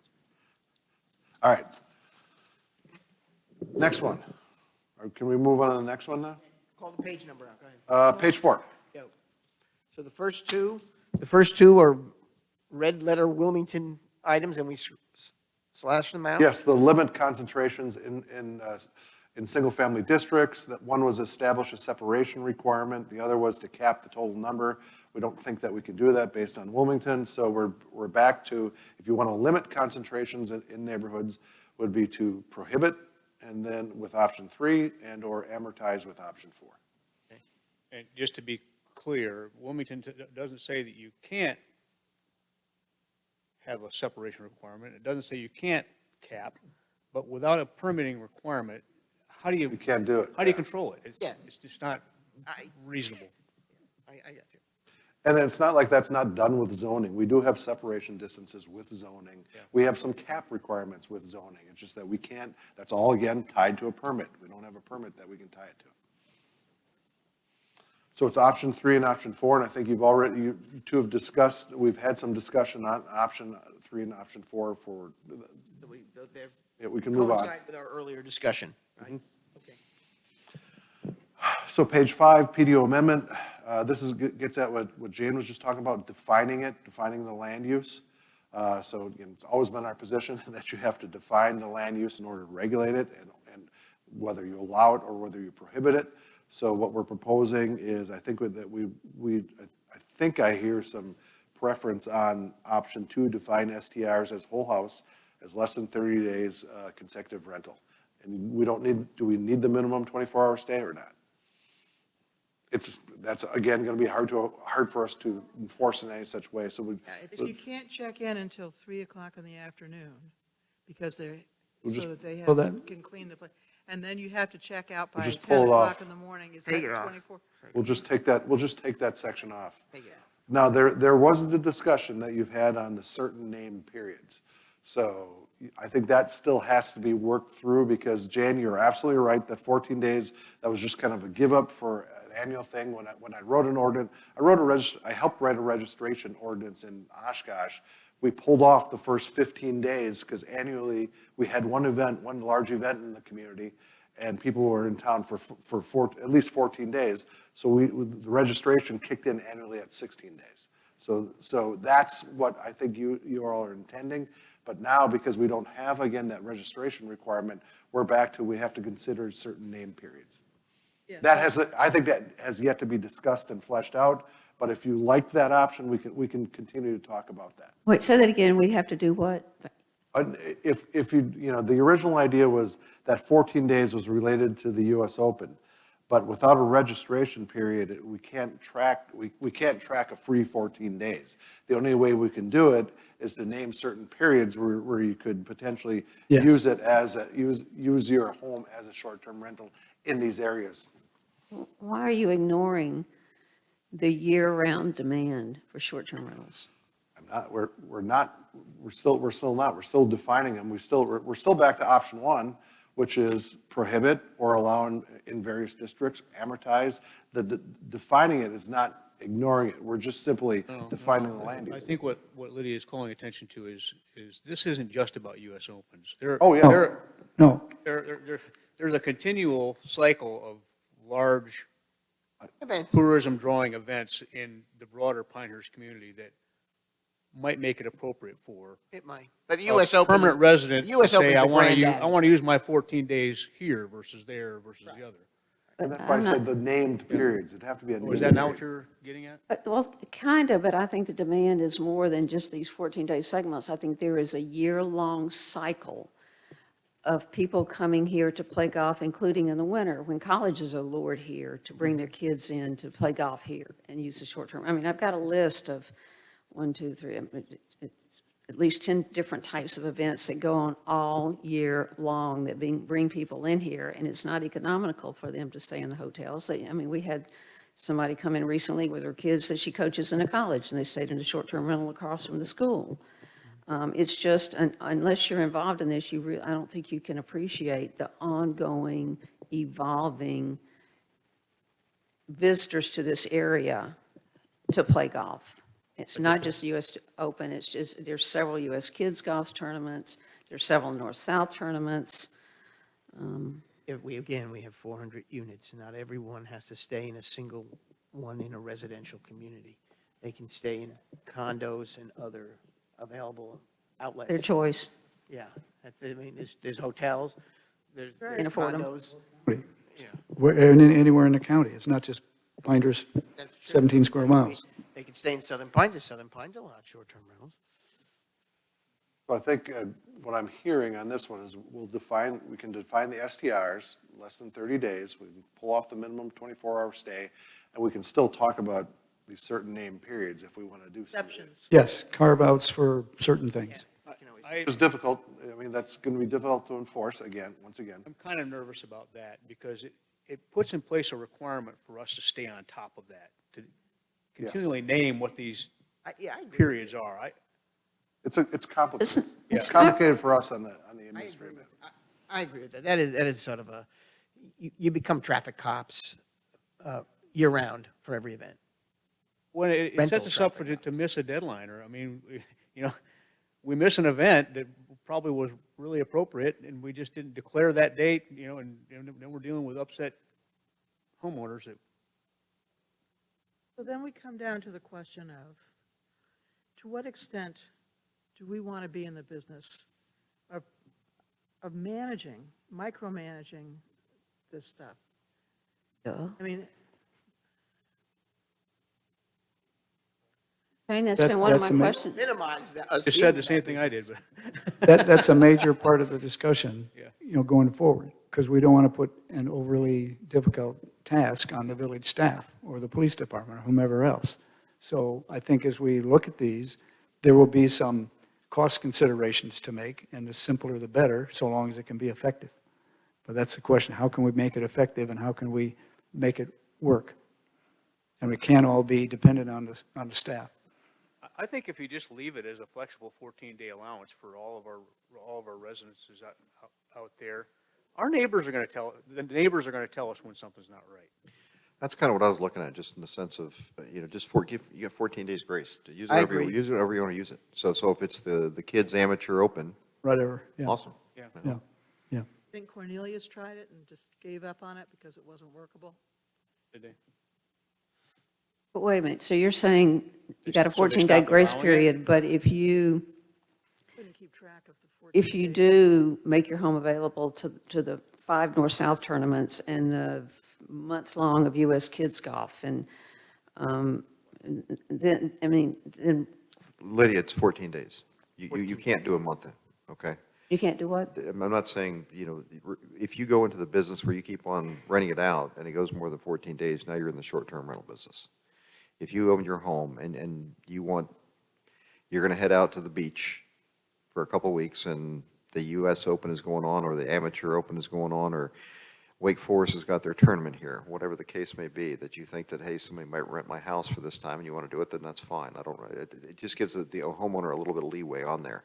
Trying to carve out a certain amount of time, saying it's the U.S. Open or this specific thing, I can see where that'd just be challenging. When I first mentioned that 20 minutes ago, we're talking about the definition. The only thing I was looking at was a 14-day period that someone would have. I used to live in Augusta, Georgia, and they had a grace period there to rent out. It was usually used for the Masters, but people would also use it if they're going to the beach or something and they were, had something else going on, okay? It just was 14 days. So that makes sense. So once you cross the line, then you're in the short-term rental category, and then you are subjected to whatever we put into place. Okay. Right. Let's move I on. didn't hear that. No, It's 14 days. 14 days. It's 14 days grace. If you use your own personal home and you rent it out for 14 days or less throughout a year, then that's not considered a short-term rental. Who keeps track of that? Just, it's sort of a Talk trust with factor. the neighbors will report if there's a problem. And then how are we going to prove it if we want to do anything about it? Well, I wonder if it's tied to some carrot, right? Can we use a permitting process? Explain that, Jeff. I don't know. I mean, but if you want to use it for 14 days without further regulation, come get your permit. they'd have to voluntarily agree to that. Yeah. Could be. Let's leave that open. I mean, I think that's, No, that's no, it. I'm thinking out loud, but So we like the potential of the 14 days, so we just need to talk through that a little bit and think through it a little bit, because, It's at 7:50 tonight, that sounds okay to me. We'll Okay. see how we end next week, but, all right, page 6, page 6 you flip is, the page. now we should speed up a little bit. Yep. I know I just doomed it. All right, short-term rental uses do not adversely impact property values, and we talked about this one. This would be a municipal code amendment. We've talked about the PDO, and we talked about municipal code. We haven't gotten to policy educational, but this is about, we hear this, the talk about the issues with potentially with overnight parking in the right-of-way. So we came up with several options. Option 1, blanket prohibition in all zoning districts. There's one X there. Prohibit parking by area, neighborhood, or by zoning district. That way you could confine your parking regulations to the areas where you have problems, and that's typically the way you see a lot of parking regulations used. Prohibit parking by street. Again, that's just another that's almost option 2.A. Yeah. And that's really it. I think the street one becomes too crazy. That's just my In thinking. terms of what? yeah, so Require Darren, option 1 is just blanket. Blanket. Overnight parking is not allowed in the right Right of way. parking on or in the right of way on all residential streets. Didn't you say we need to put signs up to that effect? Sorry? Didn't you say last time we'd have to put signs up all over the place? We would have to have some Some sign. minimum signage, yes. Now, what that minimum is, we've got to do some homework. You'll notice. And again, this is something I think I don't know who mentioned it earlier, but this is where the neighbors become the enforcement mechanism. If there's the car out there Oh, overnight, Yeah. they're going to call it in. We don't need to be, Inspector Clouseau all over the village. And I think some of this comes with, some of the things that you heard on the quality of life issues, the parking. So some of these short-term rentals, people are coming in from all across the country. A lot of times the property itself doesn't have enough area for parking, so you're starting to see them park in the right of way. If there's a disincentive through some type of ticketing process, something like that, to maybe work with that and control parking on that site, these are those type of measures that try and address some of those situations. So I think, there wasn't a clear consensus on anything with this. We just have option 1 and option 2 that I did get any. I would eliminate option 3, and then we can. It's gone, yeah, I think we're just Okay, looking at then we 1 can- and 2 here. We can either revisit 1 and 2 later, or we can pick one. I don't, Mr. Mayor. I don't have a- I'd like to revisit it, only because I think there's some places where we might need to consider the neighborhood and what's effective in that neighborhood for parking. Blanket is a better idea. It may be less costly. It's certainly less administratively, but I think we need to think through neighborhood-related parking potential as part of the process. But I think we can move on from that. Do you have neighborhoods in mind? It sounds like you're saying you have certain neighborhoods in mind where parking on the street is a problem. Do you? Well, again, is Village Acres the same as core downtown Pinehurst? Is Everett Road in the school district the same as McKenzie Road off Linden, for parking? I think they There's are. some different issues there. I think And they kind of are with regard to overnight parking. So it's They more, are The the same. daytime parking is different in those Daytime is environments. different, Yeah. yeah. Yeah, and we did start off with parking, then we moved specifically to overnight parking as being the problem. And you can see the council comments, questions on the side. Is overnight parking a problem for the magnitude? question. And we've not, I don't know if we've heard from the police or fire department on this. But we have heard at least We've had anecdotal evidence of The photographs of the RV some in the short-term street, rentals where, the not a lot, but a lot of vehicles and some of them are parked in the right-of-way. And we reasoned that, people have parties at short-term rentals and at their homes. at their homes, so that bring numerous vehicles in, and we want to allow that during Whatever the reason. non-overnight hours. But a way to try to address this perceived problem in short-term rentals was to say no overnight parking Well, in the right-of-way. if majority of the council, and I think the staff favor option 1, I'm happy with that. I mean, I don't have strong feelings. I'll defer. Why don't we just leave it? Somebody else. And I don't think that's all, this should, well, I guess it should be all zoning districts. Because I think the other question about how we want to handle the parking comes down to signage, which I don't want to see a lot of. I want to keep the village pretty, beautiful, but we're going to have some signage. And then, the cost of the signage and the cost of the staff and the police to pursue that, so. As I mentioned before, at a minimum, we would probably have to treat it like we do our speed limit signs, where at every entrance to every neighborhood, there would just be a sign that says no parking on street or in the village right-of-way in this neighborhood. Well, I mean, what if you have, it's a death in the family, and you got people coming from all over, and they're there for a couple of nights? I mean, to me, this is not just a short-term rental problem, it's a neighborhood problem. If you've got people clogging up the streets, parking on, That's why I think the neighbors are going to handle this. If those- you've got in those a death cases, in the we would family, they're say going to just say call- fine. The prohibition would be on both. Yes.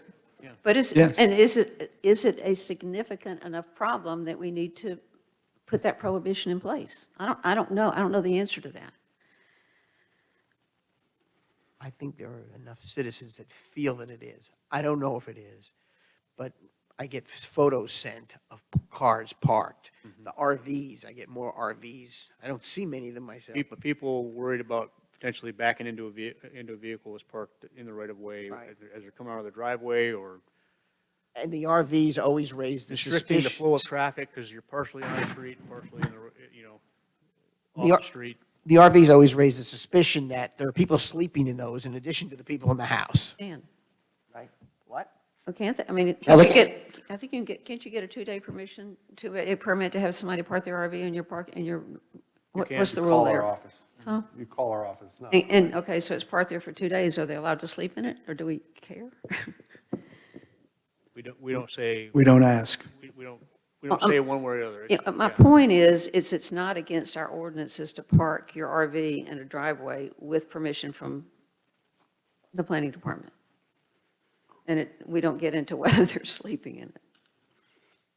Yeah, this wasn't about RVs, though. This was about people It's about- parking in the yeah, street. It's about cars you see in the right of way that are parked overnight. That's, and I see it in my neighborhood. So it's not like it doesn't happen, but it's raised enough, you've heard enough of the comments from some of the citizens out there. Whether it's a problem with police and fire, I've not heard a problem with fire, because generally those people are parked off the pavement.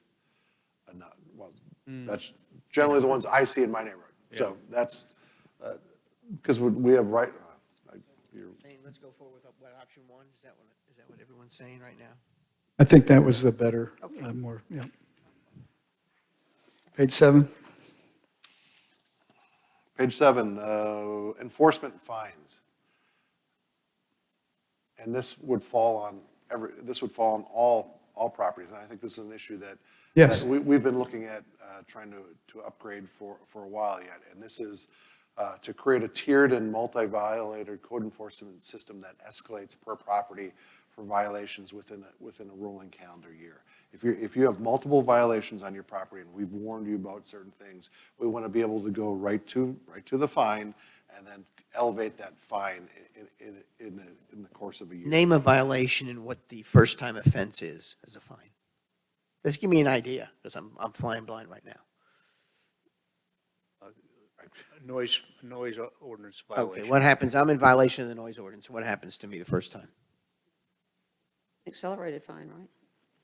And that's a municipal code. I'm really, and what I was thinking was really, oh no, we do have Municipal municipal code. code. I have both, I have municipal and PDO.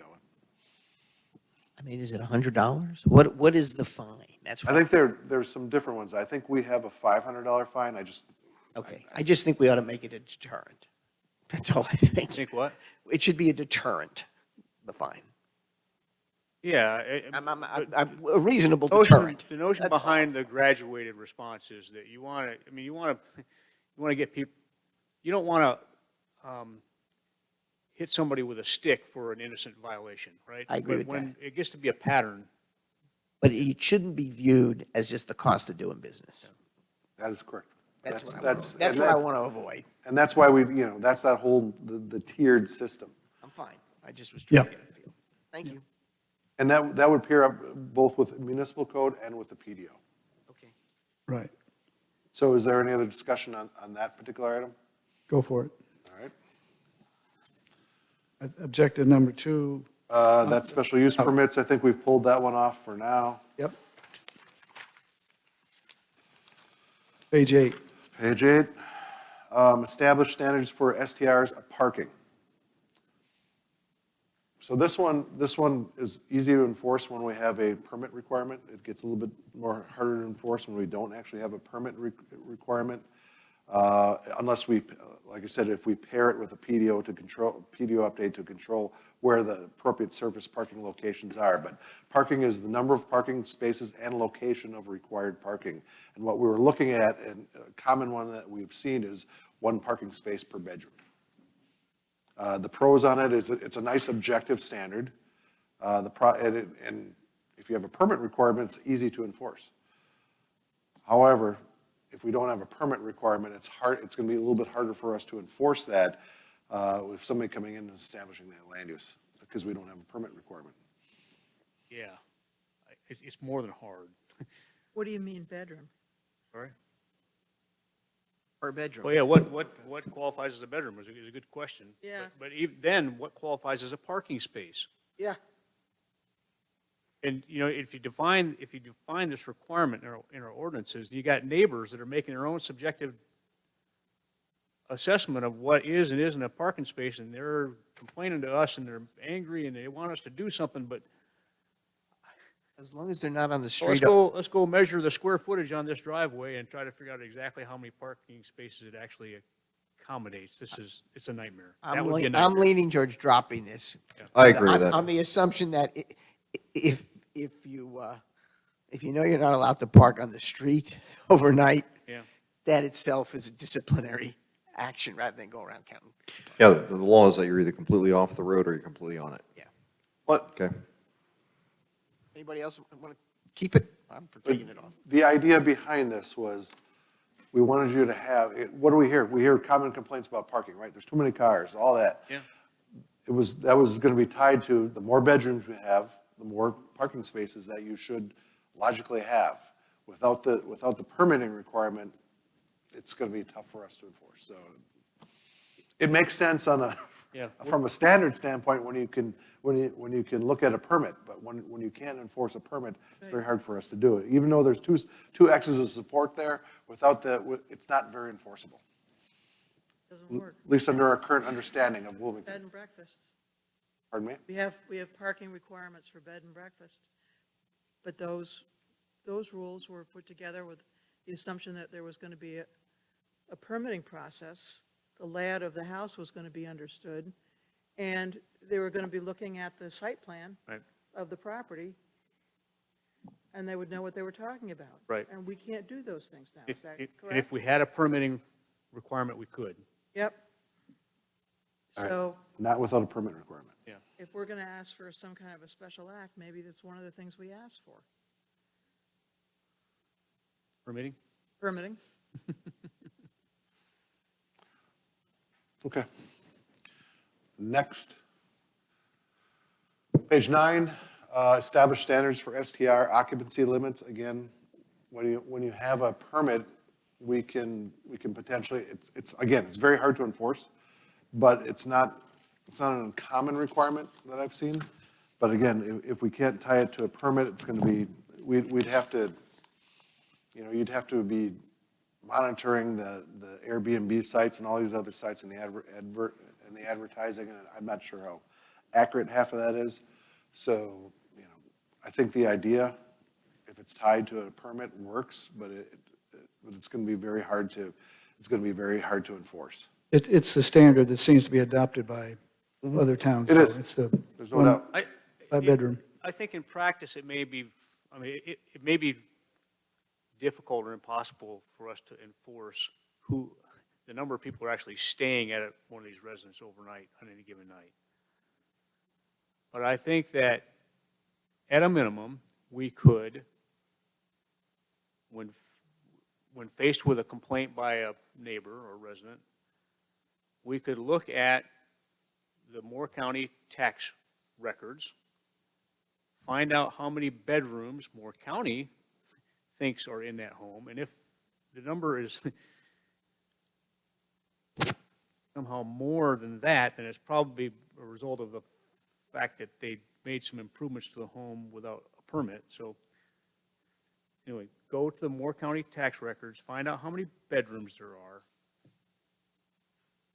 and then try to determine how many bedrooms or how many tenants are, the max occupancy Right. is listed on the advertisement. Right. Yes. There's a way to connect the dots. Whether or not we can make them change the advertisement, it's a whole different question, but Right. If there's a complaint and the police respond to it, do they have a right to go into the house and just say, No. okay? But this is one of those areas, I think, that self-regulation, and that would come from the discussion of the action committee. It's probably will better be- to Will be say, helpful. probably Yep. better to say two adults versus two people. Yes, I think Yes, others and have done that, yeah. That's standard is two adults. You don't generally include the kids. And you can see that, I had several options out here, all options that I've kind of seen by bedroom, by unit size, and by square footage of the unit. So, also by location in the district, by parking space availability, and special use permit. So those are all options that we had laid on the table here, and I think the one that had the most support and discussion on was the by bedroom, and that's the one that you see the most. If I look at other ordinances, that's probably the most common requirement that I've seen. Yep, I think that's the better standard, option one. Could the definition of a short-term rental, a permissible short-term rental, include a limitation on the number of occupants, up to 8 adults or something like that, which was what we do with B&Bs. Bed and breakfasts have, up to 8 bedrooms, and they specify, a limit on the number of Yeah. occupants of the bedroom. So if we were to say that a short-term rental is a permissible use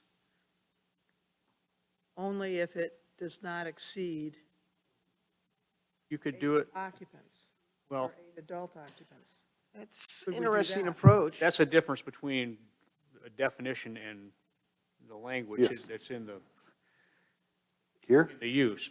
well, the standard, because Suggested putting it in the definition.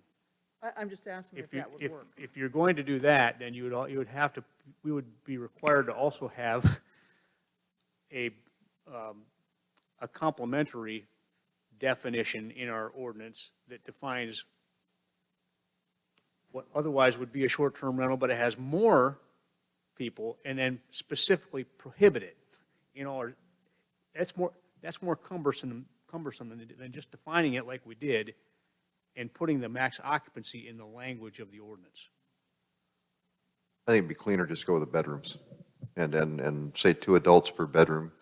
Bedroom's defined as a, room with a closet, and window and egress. What about the pull-out couch? A lot of people have a pull-out couch. So they got 3 bedrooms, put 2 in each in there, and they pull out the couch, there's another 2. I've had people send me the ads that says sleep 12. I understand. And we're trying to find ways to limit the amount of people that are there.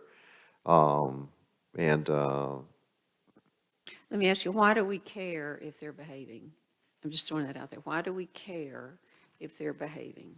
That's a good question. Yeah, That's a really good question. I think that's a valid question.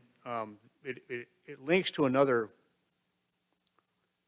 common complaint, whether this complaint is or isn't a real impact on quality of life, I don't know, but the number of occupants is directly linked to the number of vehicles that are parked out front. Well, and I've seen situations where you may have it's a short-term rental, you have people come in, but then their friends may come over for the cookout, and then at 9 o'clock, the friends go, and you've still got there's Well, so that's many. the overnight versus the, That's a variable that, I'm still struggling with what is it that's so objectionable, and it's the noise, it's the. a lot of people just object to seeing cars parked all over the grass and pine straw, and again, I is think that it's an the impact on quality of life? I guess, you know it when you see it. It depends on the person. Well, last year, I think I've told y'all, but some guy from the lake area got in touch with me, and he identified like 15 houses in the lake area that had cars parked in the front yard. I said, well, let me come look at them. But first, I talked to Darren, and Darren said, they're allowed to do that. So before I got on my bike and went over there, I said, guess what? It's okay. But again, and I guess that's a community thing. How objectionable is it to people in Pinehurst that cars park in the pine straw? I think it varies, and it's the time of day, it's the different neighborhoods, Frequency, at a church as opposed to a residence, pulling in and parking in the pine straw is done, but it's just some places that doesn't look right when they're parking right. I agree, and then you say, okay, it's okay to park on the pine straw in this neighborhood, but not in this neighborhood. I don't think we can't do that, can we? don't think anybody's suggesting we would. Well, my point is, in some neighborhoods it's okay, in some neighborhoods it's not okay, parking on the pine straw. Is it? I think so. I don't- Pine Wall doesn't let you park on the pine straw overnight. But my point is, that's something Pine Wall, when they wrote the CCNRs, thought that that was important enough to say that all 4 tires had to be on the driveway.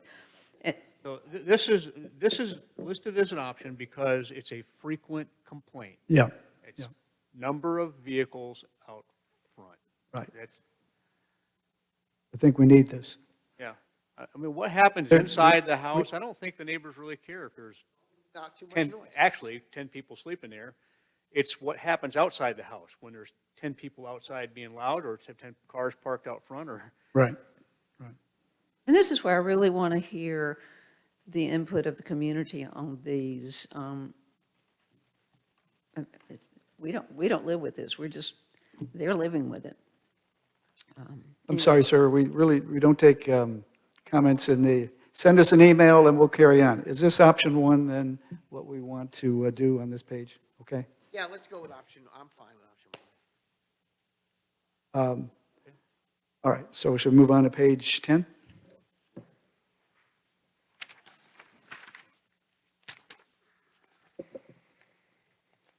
Oh, is option 4? Safety standards for STRs, I think we heard the concern about some of the safety things that occur, like not having smoke or carbon detectors, proper exiting, things like that. So I think option 1 was to require smoke and carbon monoxide detector. Again, most of these were developed before the Willington case and the standards. So smoke and carbon monoxide detector, proper exits, and other safety requirements. Those are things that we're looking for normally as part of when you're building a house. Right. When you're doing when you're doing some work inside the house, we're going to require, we can require you to install a smoke detector. So that's Right. something that we do look at. Then option 3 was posted floor plan with exits in each bedroom. Again, all of them were relatively easy to do if you have it in your ordinance and you have a permitted requirement. It gets a little bit more difficult to do without the permit requirement, but we could pass an ordinance and it would be on a complaint basis. So we could make it part of, potentially even the minimum housing code. If we got a complaint, we could follow up by a tenant and enforce it. I'm for that. I mean, this is going to be one of these things where people. This is all safety. Smoke and carbon monoxide detectors, I mean, Can we enforce it? but I got to believe if I'm in the short-term rental business, putting up a couple of signs inside is worth a whole lot more than the lawsuit I'm going to get if there's an accident. Right, and I think we'd want to be seen as showing that these are required, even if the law prevents it from enforcing it very easily, but we want to be seen as encouraging this. And again, I think that's going to come out from the question. So I think we should keep options 1 and 2. Floor plan in a home, to me, doesn't make as much sense, unless it's a very large. Unless it's a very large home, correct? Little. Sleeps 12. family residence. Right, yeah, these homes sleep 12, so they must be 12 bedrooms. Hey, Why are we putting them on there? Because they're, Option, yeah. Yeah, see, I would leave them on because It's also, we're having, good patterns. that's the right. intent is to also have a group of citizens to have something to work with. And they may look at it in the sense, okay, this is something that we'll just put as a recommendation for the short-term rental folks, and it's something I bet they'll do. I We mean, both could agree on it. you know, we haven't made the decision on it. We're just putting it in the pot, as John Right, talks it's in the about. pot. It's yeah, in we the haven't pot. taken, okay. Page 11. Page 11, establish standards for STR's owner management contact information, and that was post-permit and regulations in the unit. It's not a permit anymore, but post-regulations in the unit. It's a relatively easy standard to draft, enforceability without an inspection requirement. It's almost related to some of that policy educational, the good neighbor stuff that we're trying to talk about. So it's, and a lot of I think most of the STR owners already provide this information. I think I provided you an example of one of the rental management companies that uses something where they post some of these regulations and contact information within the unit itself. Agreed. Dan? I'm sorry, I just can't. It was pretty straightforward, though, Jane. You just read the thing? Yeah. I mean, once again, if it's not enforceable, what are we gonna do, you know? It's a great idea, but it's not enforceable, so what are you gonna do? Well, I think we're setting a standard for what we hope all these places will have. And that, it may not be enforceable, but in the. At this time. There's some tragedy that happens, okay? Who's ever seeking a remedy will be able to say the village of Pinehurst had the sense to require this. And you, Mr. or Mrs. STR owner, you know, didn't at least cooperate. Particularly with regard to safety Absolutely. related Yeah. things, yeah. Absolutely. Okay. Okay, so we like that? Yep. We can continue to explore that. Objective number 2 would be, once again, we're back to enforcement of fines, and option 1 is the tiered system, and option 3, which is actually 2, is pursue collection of violations by creating a policy of 1 to elevate collections of fines to civil actions. So that's really, and that's what we're currently working on that right now. Because and again, this doesn't just apply to the STR community, it applies to the broader community, and we do have problem properties. It's not a heck of a lot, but the situation does come up, and we want to make sure that there's a disincentive, and then once we start issuing the fines, that if we're not getting collection, that we elevate that. Darrell, did you drop option 2? I don't know what happened there. Okay, so there's, I didn't know if we're. That's why I said option. Yeah. No, I think it was just option 1 and 2. That was just that was a misprint. But I think there was there's been general support on that. So you can combine these, couldn't you?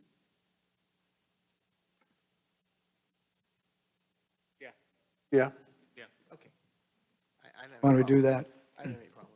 I'm not seeing any options in here with respect to trash storage and disposal and property maintenance. You know, we do have nuisance ordinances on that. Is that something that we're also going to look at updating those ordinances the way we did the noise ordinance? I think it's the tiered response is, yeah. I don't think I don't think it would be, I don't think it's on the table to change our solid waste receptacle ordinance, because the same rules should apply to short-term rentals as apply to permanent residences, and we've got a imperfect, but maybe the best solution we can have right now Right. on the long-term residences. So to the degree that solid waste receptacle placement and control is a problem, we need to address that with the penalty Okay. structure. All right. What we don't want is that same violation to occur time and time again, then you get another 30 days, then you do it 2 months later. Yep. So that's Yep. what this is intending to try and go after. Yep. That's probably the best way to handle that. All right, So you're going to combine those 2 options, I Yep. guess. Very good. 12?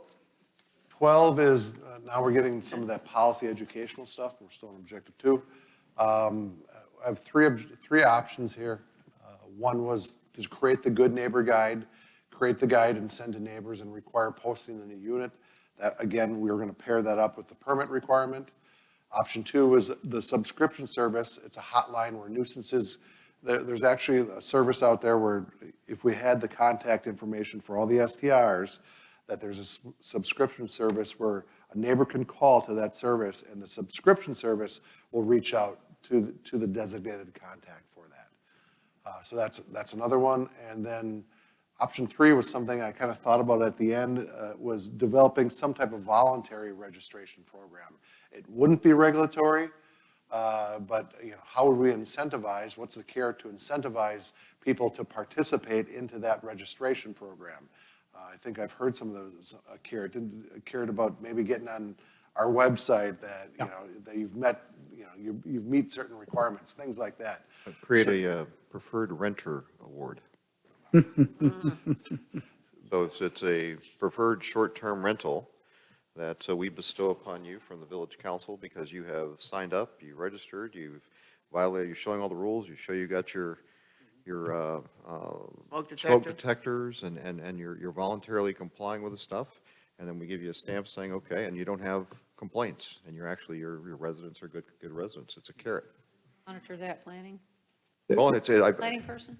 You're talking about a group of short-term rental owners. Yeah, not- so not a- they not a- want to have that preferred Yes, short-term that rental. idea's been around, it was mentioned again tonight, but it's been one that's been discussed, yeah. I think that's. Now, that's other something- communities I use think it. Jeff is suggesting it would be a village endorsement, It's a village endorsement Yeah. saying, we are giving you the, giving you the permit, Right. getting our seal of Yes. approval. Yeah. giving you is the that- Golden Pine Cone Award, okay? Because you're a think- good short-term rental. I think okay? that can, that might But it's a carrot. be helpful, yeah. I like that, Voluntary compliance with all the different things we're talking about here. yeah. But do we go back and look a year later to make sure they're still, or is it a lasting award? And if they, It would if be a requirement of the process, so you wouldn't be recertified the next year until you. we're certifying them? I'm just coming up with a good idea. I'm a Darren's, And this You is got it. voluntary. The right? concept- It's supposed to be an incentive, so, yeah. The concept. So do we like, you're talking through you're trying to hash through everything, but do you like the No, concept? throw it out to the study group. I like option 1 and 3. I'm not keen on this contracting out a subscription service. I think that'll get awkward. Citizens will wonder, well, I called them and I got someone in Colorado, and we don't need that. They won't even call if it's the police. I mean, that, One what they call one it. thing about that, though, that occurred to me in looking at these options, and there's a number of places where we talk about subscription service and all. I would endorse that, but I think it has to be at the expense of the short-term renters, see? And again, that gets into the voluntary following of the rules and regulations and working towards the, Renter of the Year award. So to me, and it also takes some workload off the staff if we have that set up where there's a subscription service. So it had some appeal to me around a couple different levels. I think that needs to be worked, but I concur with you. I think there's some potential there. Mhm. Okay? I don't know that we could charge a fee for that. Well, again, talking around the table with representatives of the industry, if that's something that they think they could do, Oh, you mean as a part of their voluntary yeah. program? I see. So let's not throw all three of these out the table. We'll continue to talk through them. There's nothing that's I think we should. wholly because- objectionable. Yeah, I think we should talk about all these with the pros and cons. I don't know how useful is that. Well, I mean, if we haven't eliminated it, we can still talk through some of we might be able to figure out a way to do option 2. If it's not, If we eliminate it, we're not going to do it. if we get around the table and it's not working, it'll go. Okay, all right. Next one is the party house. STRs are not used as party houses for large events. When you look at a party house or a large event, usually the way I've seen them defined, and there's not a lot out there that I can find, it's usually some type of commercial event where they're charging an admission fee or something like that to be at the party. Like 25 Magnolia, that was I believe that there was a fee to get in there, and we did send a correction notice for operating it was a commercial business, so we said that violated the zoning. So this would seek to upgrade that a little bit. There's a couple examples out there. I think I've sent you the Los Angeles one, I think Stonecrest, Georgia. There's a couple of them out there. So one would be, option 1 is adopt the unruly gathering party house ordinance, example Los Angeles or Stonecrest, Georgia. That would apply, again, to all properties. Enforcement, it really is going to be to those application to the hard one will be some of those non-ticketed or compensated events. So that really becomes the devil in the detail in how we define them. But if we like the concept, in concept, we can continue to explore this particular option. It seems rather onerous to me. How many of these do we have now? After 250 Magnolia, what have we? 25 Magnolia. 25 Magnolia. 25, excuse me. How many unruly gathering party house situations have we had? That one? Say, Jim? That one. That one. That might suggest my to me mind. that wouldn't need to do this. Literally the one-off. And that one became the deterrent for everybody else. We did a noise ordinance. We did. We upgraded that.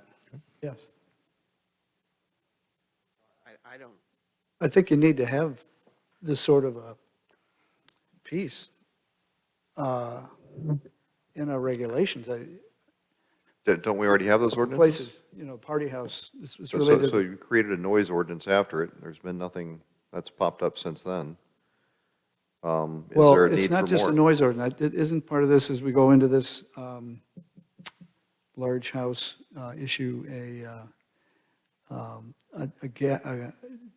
differentiating between gatherings of short-term rental folks as opposed to private property owners. And there's 2 or 3 places in here where this is mentioned, the party house issue. And that would apply to all properties. So if you're having, I'm trying to think through, I mean, we've heard some examples where short-term rentals were being, and I don't know how we would enforce it, used for funerals, something like that. I don't, But used for the funeral itself or just the gathering of the it's people? either it's the gathering. I believe it's the gathering of the people. So Okay. I've heard, Is that bad? This is a lot, no, I'm just saying, we've heard things. I think this is mainly the result of some of the concerns that we've had with 25 Magnolia and trying to not have another problem like we had now. We might hear from this conversation that this has occurred more often. You're going to hear that. Because I imagine somebody's watching it, somebody's heard it, and we might hear some more information in that regard, but this would keep this from occurring. So if you pass the ordinance to keep it from occurring, it won't occur. I mean, I shouldn't say it won't occur. It will be on the books and something that we can additionally regulate. what is the application to non-ticketed or compensated events? What does that mean? Just a party, if you're just having a party. Like a graduation party or? any kind Graduation of party, Super Bowl party, things like that. So we're not going to apply it? to No, that? we're not. Okay, I just wanted to be sure. No, what I'm saying is the con is people will think that we can apply that, the party unruly house ordinance to somebody haven't thrown a party. Now, if you're throwing a frequent party, and it's just you're throwing a frequent party because, I don't know, you like to have fun, that's where we might get into, there might be an expectation that we can shut that down. It is to short-term rentals. It says short-term rentals not used as party house. That's the objective. I thought this was a Yeah. municipal code amendment. But we've also said that some will apply to all uses. So if we just if we define it and we prohibit it, then we can, So we're okay with this? I'm not, I don't think it's necessary. I just don't have a feeling, I don't have a strong feeling on it. I'm not sure it's needed. You talked about the one-off, and you put in noise ordinances from there. Right now, I don't see the need for it.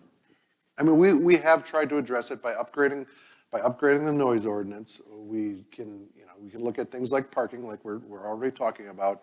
And we've already, if it's in a residential context and you're hosting some type of ticketed event, then we can cite you for a commercial use of the property. We got a lot of stuff going on anyway with things we're doing. I'm not sure we want to spend the effort on this one. Okay, well, let's focus the efforts on the other ones. If we could just, And can you simply address this concern by specifying that the occupants of a short-term rental may not use it for commercial purposes? But how do you, but how do you regulate that? How do you regulate that? How do you monitor that? So the penalty would be, like we did with the noise ordinance, would go back to the occupants and to the property owners. Right. That's how we would enforce that. That's the selection of decisions we would make to enforce that. Yeah. I think we've seen a provision like that in some of the ordinances that Yeah. I mean, you can't use it for large events or gatherings without a companion, don't really have a definition of what that is, but we could look into whether we can include that as part of the definition, potentially. I'm not sure. I think a large number of the short-term property owners and agents would want to see this kind of regulation there. So they can use that themselves to prevent this sort of thing happening in their specific property. And I don't think this is about parties. It's not large gatherings. It's about, there's the one side of it, which we were able to go back and address the commercial angle of it with 25 Magnolia, but this would make that more clean. And then there's the unruly behavior part of it, which isn't, not exclusive to parties.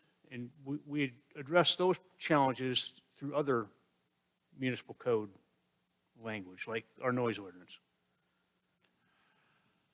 I think one other thing that I've heard, and again, it's a one-off, is that people have rented houses, they've brought people over for things like a sales presentation. A what? A sales presentation for something, things like that. That would be a commercial use, That would right? be- So we've heard that, so maybe if we define it to exclude commercial purposes, that might address some of it. That would bolster, our existing ordinances. But let's say it's a group of high-end golfers, and they come in and somebody gives a presentation on the latest golf grips in the house, and it's quiet, and is that a problem? To have somebody come in and give them a sales presentation on the latest? Well, yeah, that too. I mean, how do you, if this is quiet behavior going on within the four walls of that house, then why is it a village concern? We wouldn't know about that case. But you But- just but described that. The problematic ones we would know about, and this would give us specific enforcement mechanisms. If And it's how would- advertising it for that purpose, say it's advertising, the facility is good for, whatever business opportunity. I'd have to, again, look at some listings if they're advertising it for some purpose, like this can be hosted for large events. This can be hosted for this or that. I think that would meant to be fall into either what Jeff's talking about, the commercial purposes, or this type of ordinance.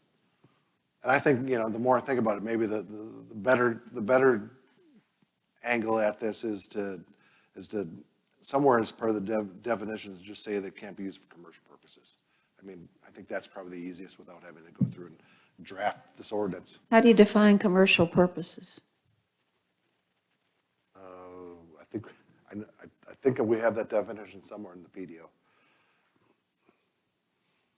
We'd probably want to look at our existing definitions and make sure that once we say that we can't get in, that we might have to have a companion definition of what commercial use is or something like that. Because you're right, we could have that very, Running the risk of creating legal issues for people who are doing legal things. like household occupations. Yeah, we allow household occupations. So you can come and get a permit and you can run a business out of your house. We narrow what you can actually run as a home occupation, but we allow a commercial transaction to occur. Right, but we don't want to be using a home for a convention. No. No, we shouldn't. Some of the questions I ask, it's only just through the listening, and I realize these people out here have thought about things that I never thought of. And I'm sure we're going to continue to hear things, and we kind of hear the same complaints repetitively, cars in the grass and lights across the golf course, but they are living this and seeing situations we haven't thought of. And I I want to hear more about the kinds of things they see as problems and the ways that we can address them. And I guess we do it through this mechanism. And you're correct, I haven't heard, I hear all time, I hear all other options too. I mean, that's why we're talking about this right now. If we miss something, I think you've added some comments, some discussion, Jane has added some comments. So as we're moving through this, we are amending, we are adding to the list, so. Well, again, and I'll say it again, it's when people kept saying we're a resort community, and I went and pulled our nomination. If you guys want to see it, this is just fascinating. I pulled some of the more important sentences and just highlighted the word resort, and you realize our heritage is we are a resort community, and what does that mean? And I don't know what that means. I think it's got lots of implications, but I only did this because of what I kept hearing out there. They've got some great comments and some great observations. I think officially we're a residential resort community, and that's the difference between Hilton Head and Pinehurst. So, It never said residential resort. John, it's really fascinating. If anybody wants this, I'm happy to give it to you, but. let's move on from that. So where are we on this? Do we think the better avenue is to work with the definitions and just Yeah. specifically exclude And I commercial suspect purposes around the without table, having to? some of this will come up, but the commercial purposes, that's still the concept we're trying to work through on that Yep. for the future. Okay. Page 13? So that, page 13 that's again, if we wanted to allow such thing or actually prohibit, we could define it as a land use. It would define it as a land use like we're talking about with STRs, and then we could prohibit them in all districts. So that was the intent with this particular objective or this particular option. I'm not sure if we need it at this point. But with us going with option one, I think we don't need this now. Thoughts? Everybody, we don't need this at this time, this particular one.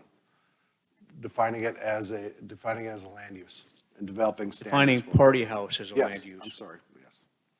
I thought that's what we are doing. I think we were going to work on that with the definition of what a STR was. Is that what, How is objective number 3, option 1, adopt unruly gathering party house ordinance, different from objective number 3, option 1, define as a land use and develop standards for. One's a municipal code approach and the other is a PDO approach. And which one are we doing? Are we doing any of them? that's, We talked about working on the definitions, secondary to option one, objective number 3, municipal code amendment. That's what we just talked about. to really, to make it clear that the STR couldn't be used for, or even a single family house can't be used for commercial purposes. To me, Darren might have a different perspective on this, but the what do you do if side of it, in other words, the penalty side of this is cleaner if we deal with it through the municipal code. I agree. Are you talking about party houses? Yeah, or any of these, to the extent that we can make them just blanket things that apply to all properties in the village and put it in the municipal code. That's what I've been saying all along. If we're talking about quality neighborhoods, why aren't we doing rules that apply to everybody? Why are we singling out short-term rentals? Many of these rules we have laid out here are things that would apply to everybody. That's my point. They should. They would. To the extent possible, we're trying to address the problem in that way, but there are some things that will necessarily pertain specifically to short-term rentals as well. Yes. But the broader picture is also being dealt with, Yeah. not just short-term rentals. So to move on, so option one for the PDO amendment, do we want to continue to move forward with that, and define it and prohibit it? My recommendation would be to continue to develop option one under the municipal code. Okay. I concur. Good idea. Got it. I understand why, yeah. for further consideration, yeah. Yeah. Okay. All right, so we'll pull this one off for now. Then we'll move down, this, you've all seen this before, so this is STRs not used as party houses for large events. We talked about the Good Neighbor Guide, talked about the subscription service. So those were the two things that we had listed under there. So I think we're going to continue to explore that because I think you liked the option previously. Yeah, let's see how that evolves. So do we strike those two, or do we just leave them there and see how they evolve with the other earlier ones? They'll pair up with the earlier ones They because will it's pair. essentially the same. Because what you're seeing now, what you're starting to get into is you're going to see some repetition of some of the options. Yes. Right. Yes, Gotcha. saw that. Yep. On those, the Good Neighbor Guide, I think, is a good route forward. The hotline stuff, I'm not sure we want to be in the hotline business. Well, I think we wouldn't be in the hotline business. That would be the subscription service that somebody would pay to, that if we could figure out a way to pay for it. But I think we kept that on the table before just to continue to talk about it, to see if there was a way to make it work. Any idea I how think the much- previous observation was we wouldn't pursue that unless it was part of some sort of a voluntary permitting Yeah. scheme. And funded by others, Yeah. or partially anyway, yeah. Yep. Have any idea how much the subscription service costs? Okay. No, it's, I think I got an estimate, but I just don't recall what it was. It's usually, I think it was based on Based on volume? population or number of properties, something like that. I just don't know. I would have to know, I'd have to dig into that a little bit more. Up to 14? We've already been through all the parking stuff, right? I think there's a couple things on here, so minimizing, and this really starts to get heavy on some of the things that we've heard as complaints, some concerns that we've heard. Update parking regulations, we've talked about that one. We haven't really got into this, update parking space location requirements. And this really is confining, where are the appropriate areas of the site where you can park your car? And again, this would apply to all properties. So this is one of those things where we can easily do a PDO update, and we can easily enforce if you're not parked in the spot that you're supposed to be located in. So if you want to keep this on the table, and there was two members who thought that this was a concept that we should discuss. I think there was a question: how would we know who is grandfathered in and who isn't? There's not an issue. Parking, if you're not parked in the appropriate part of the site, we can enforce that. How do we determine the appropriate areas of the site? That's why there's quotation marks around it. That's why there's so many options here. This is definitely one that can get sorted out, I think, by discussions. And then again, this would apply to all properties. All So properties, everybody- right. And that's why, some things, as I said earlier, regarding parking are kind of woven into several different sections of the matrix, and they differ a little bit. But in this case, this As an particular one has a example- lot of interesting thoughts that are going to have to be sorted out.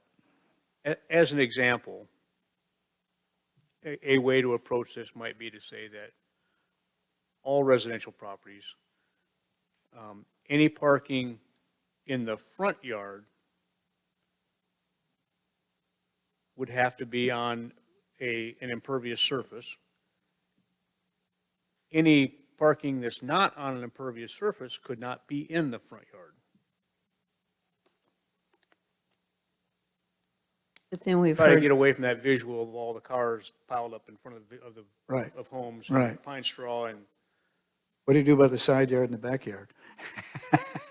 that's where that would have to occur. But I like that. I've never heard that kind of approach definition there, Jeff, on the front yard. Yeah.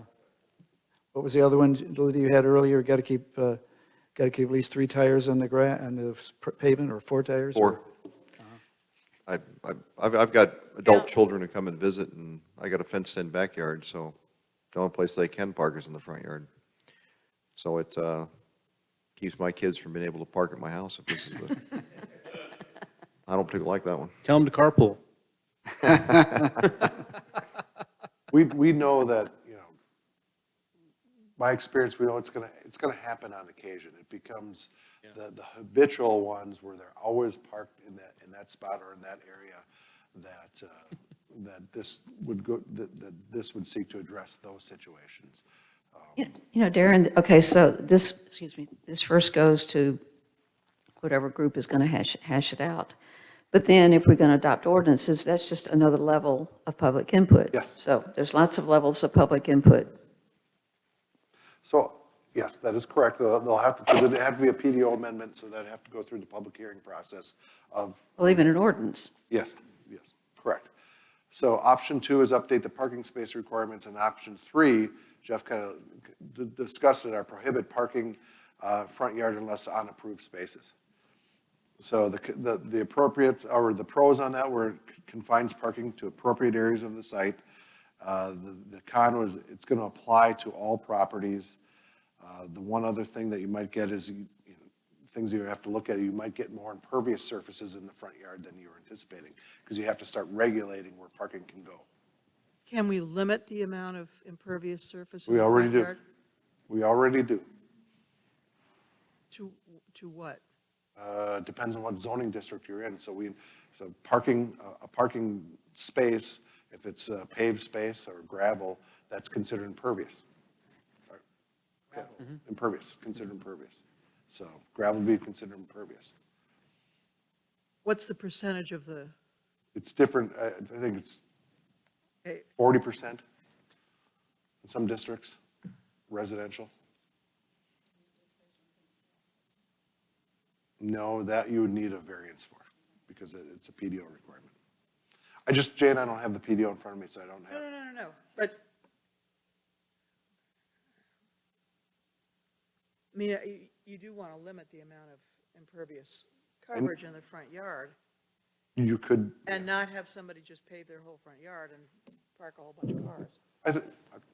that would, yes, I think that would be my preference and my recommendation.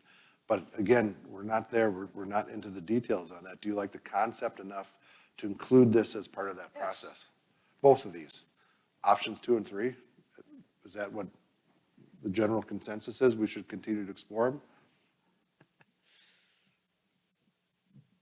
Well, option 1, Option 1, we've already talked about. I think we're staying with option 1. Yeah, that'll- I think, again, we're starting to repeat some of the ones from before. Right.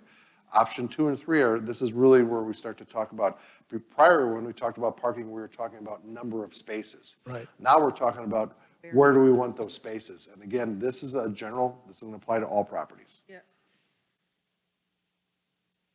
Okay. So should we keep this just on the table for now? Yeah. I know some of you are losing steam. Are you? Oh, I've lost steam about an hour ago. Well, but again, some of these options are coming together here. Yes, Like, they are. like read in this page here, so, There. yeah, that's good. Establish occupancy units, I think we talked a little bit about that. We talked about by bedrooms. So we could, I think that was a consensus that we should continue to look at that, so this really should be by bedroom. Limit concentrations through minimum separation, that comes off the table because that's the Wilmington, the Wilmington red. Define STR as a land use, I think we talked about that. We're going to do that, or we're going to look at that. Option 7, I think we didn't pull that off the table. I think we're continuing to look at option 7. Yeah, that's right. Yes. That's not off the table. That's not off the table. I said we're not pulling that off the Right. table. So we're Okay. just eliminating 5 on that page. You're really just eliminating 5. The rest are really rehashed.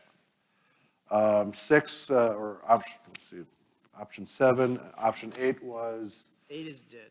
8 is, Take that one. Right. hold on, I got to catch up. 14, 15, all right, 15. All right, so option 8 is out too. So objective number 4, municipal code amendment, minimize negative impact of STRs, adopt the unruly gathering party house ordinance. I think we just talked about that. I don't think we're gonna look at, We said we would use the Mooney code for that, municipal code. Didn't we say that? Or no? He said that we would consider addressing this with a limitation on commercial uses. And then I said, what's commercial use, so. okay. Objective 4 gets that, objective 4 on the bottom of the page. That gets at the Good Neighbor Guide, the subscription service that, again, we'll continue to discuss. So those were the two that we were looking at. We could probably add that one with the voluntary registration, but we've already talked about that. So again, option 1 and 2 are something that we'll continue to talk about. Objective 5 on page 16 would be STRs not have the occupancy numbers exceeding what is appropriate for the property. Again, this is where we started. We've talked about most of these right now. I think option 1 was by bedroom, so we wanted to continue to explore that one. I don't think by unit, by square footage, by location and overlay district, I don't think those were any of the options that you really wanted us to continue to explore. By parking space availability, I don't think that's, we're already going to have we're going to potentially have a parking space requirement anyhow if we can.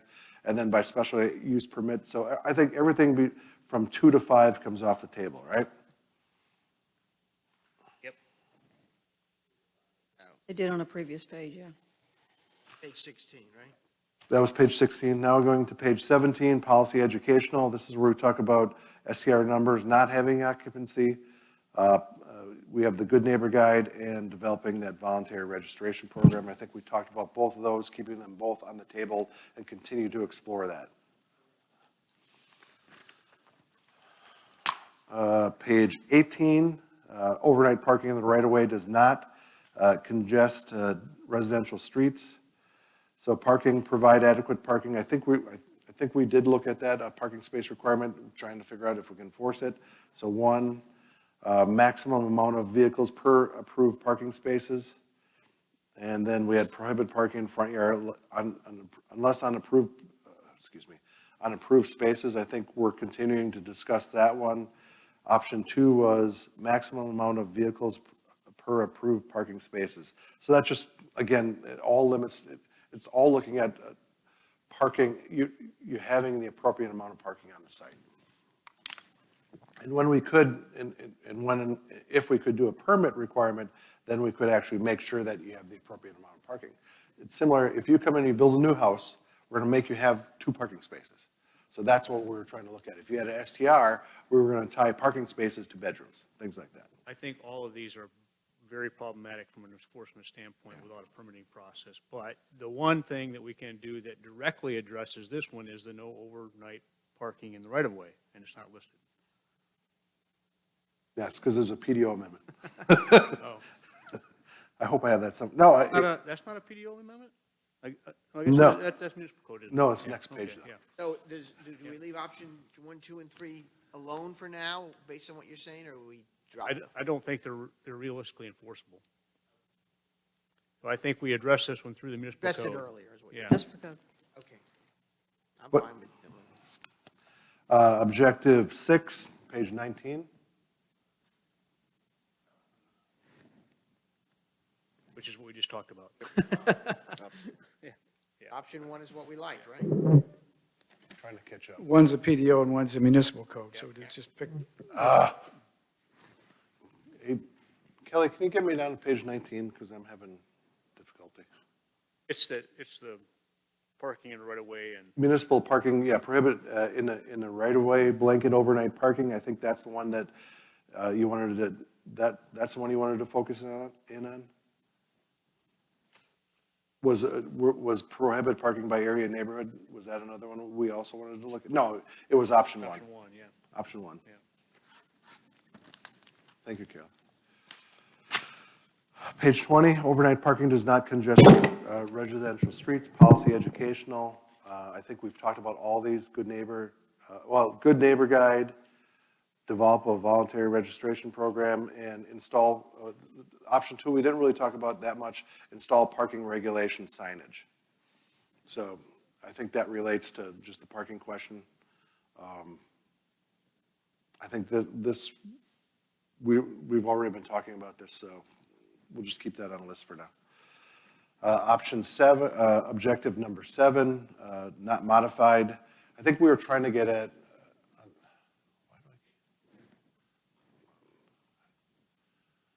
I'm trying to catch up on the slide here. Objective 7, sorry.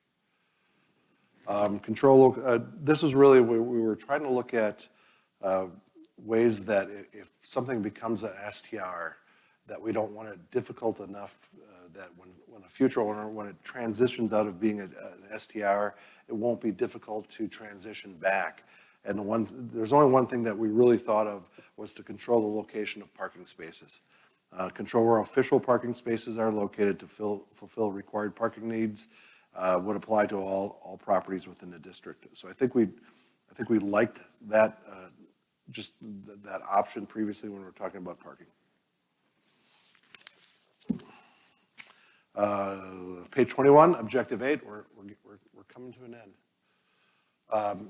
This is create the tiered and multi-violator code enforcement system and pursue collection of violations. I think we like both of those. Yep. Next, policy education, enforcement and fines. This is one we've seen.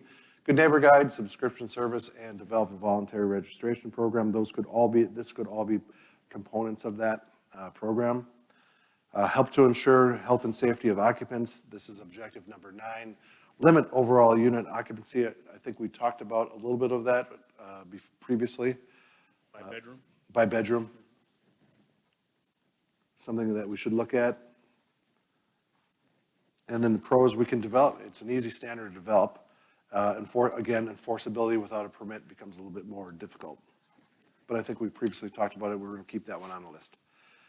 Next, minimum safety requirements. I think we liked some of those minimum safety requirements that we talked about. Again, enforceability was, we have to figure out if there's an enforceability about it, but the voluntary program, things like that, recognition. So I think we liked, we're going to keep that on the table. I think we also, we didn't feel that we needed posted floor plans because it's a house. Right. Most of the houses are smaller, so that one comes off the list. Help to ensure health and safety of occupants and STRs. And the option was, on that one, was the Good Neighbor Guide. Yes, and I think we all wanted to explore that one. I'm trying to catch up here. I can't catch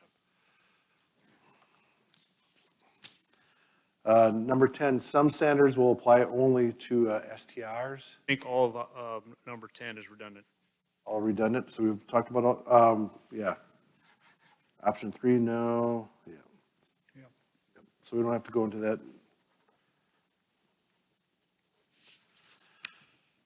Page 25 is redundant, Good Neighbor Guide, subscription service, develop the voluntary registration program. Darren, just a question. On 24, Jeff mentioned it was redundant, but we're keeping this because it's consistent with Yes. earlier parts of the Consistent with report. Yes. earlier decisions, I guess. Great. is what I'm Yep, saying. so we don't have to get into 24 is this. fine, 25 is fine too, yeah. Yep, I'm trying to, yep. What page are we on now? 26. 26. See, now we're flying, I can't keep up. It's also redundant, well, the option 3 and 7 drop out, but we're Yep. back to party houses and occupancy limits and. Yep. Yep, so So this just needs to correspond to what we earlier decided. I think it was under the municipal code. that's correct. Page 27 is redundant as well.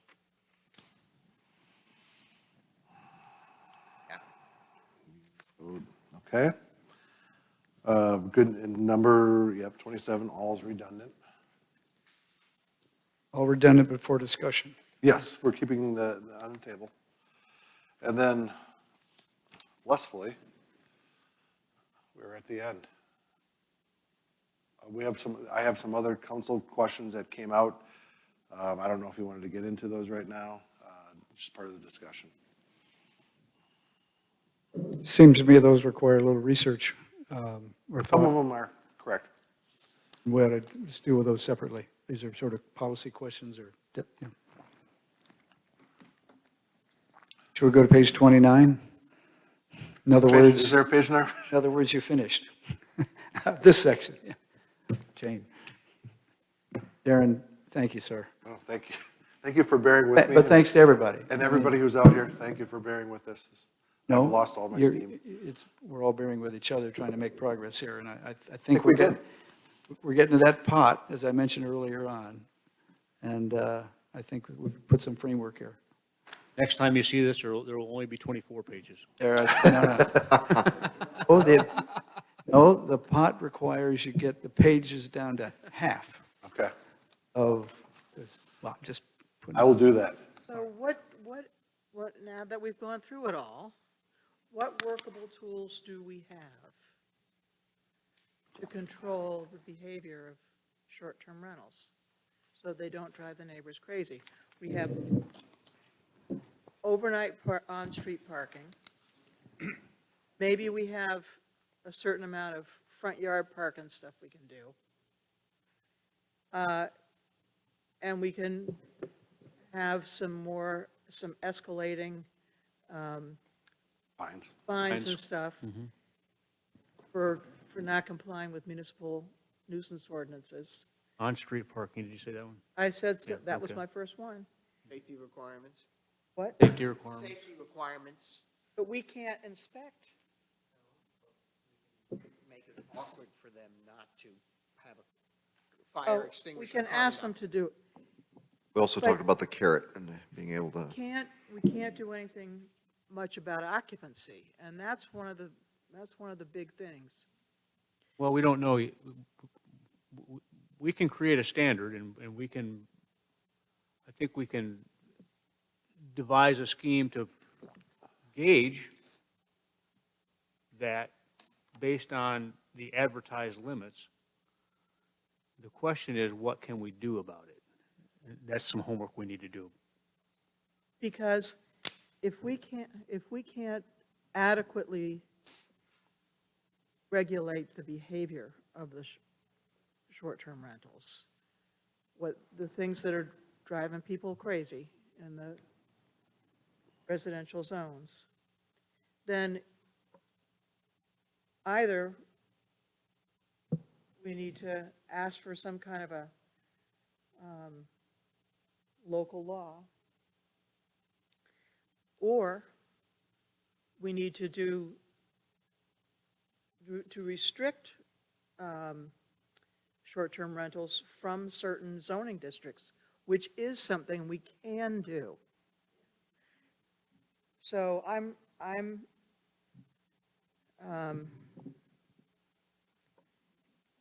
Tell me what you mean by restrict. disappointed at the amount of authority that we have to try to achieve the protective purpose that we're aiming for. And I know that restricting them altogether from certain zones is a stronger stand than regulating, but if we can't adequately regulate, then we're going to have to look at doing that, I think. I think there's also a component of willful compliance, okay? And we're trying to create these carrots, and there are also these voluntary programs to get people to conform. Bad ones aren't going to be the ones that I understand comply. that, and the bad ones are the ones that are going to stand out, okay? And the bad ones, you do have a little bit of ability to use some of the sticks on there, but the intent on this is to get willful compliance across the majority of the industry, and we address the ones that are not. And I think we have some decent routes forward, and I'd also like this to go to a group of people who could look at this from the citizen standpoint and say, what are we missing? Okay, what other good ideas do you have? And I think we can do that. But even with It doesn't 20 matter what the use is, there are good ones and there are bad ones. But Jeff, There are bad permanent residents, there are bad long-term renters, yep. there are going to be bad short-term rental properties, there are bad businesses. We should be aiming toward minimizing the number of bad, but you can't Yes. eliminate them. But with 25 Magnolia, the property owner there rewrote his agreement. This discussion, I think, is clearly elevating the issue. But I think it's also elevating this community's expectation with respect to what we want out of our short-term rentals. And the outliers are going to stick out more as a sore thumb than they did a year ago, because this community is just not going to tolerate it. I think without a question, on the zoning side, which is one of the items we've left on this list to be considered as to how we reduce short-term rentals in certain residential areas, that is one of the outstanding issues we have on this list.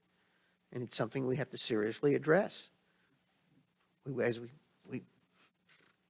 9,400 residences in this community, this village, and there's 400 short-term rentals. So I think we need to factor in what's going on. And I think we have shrunk down the list of options to where it's more manageable.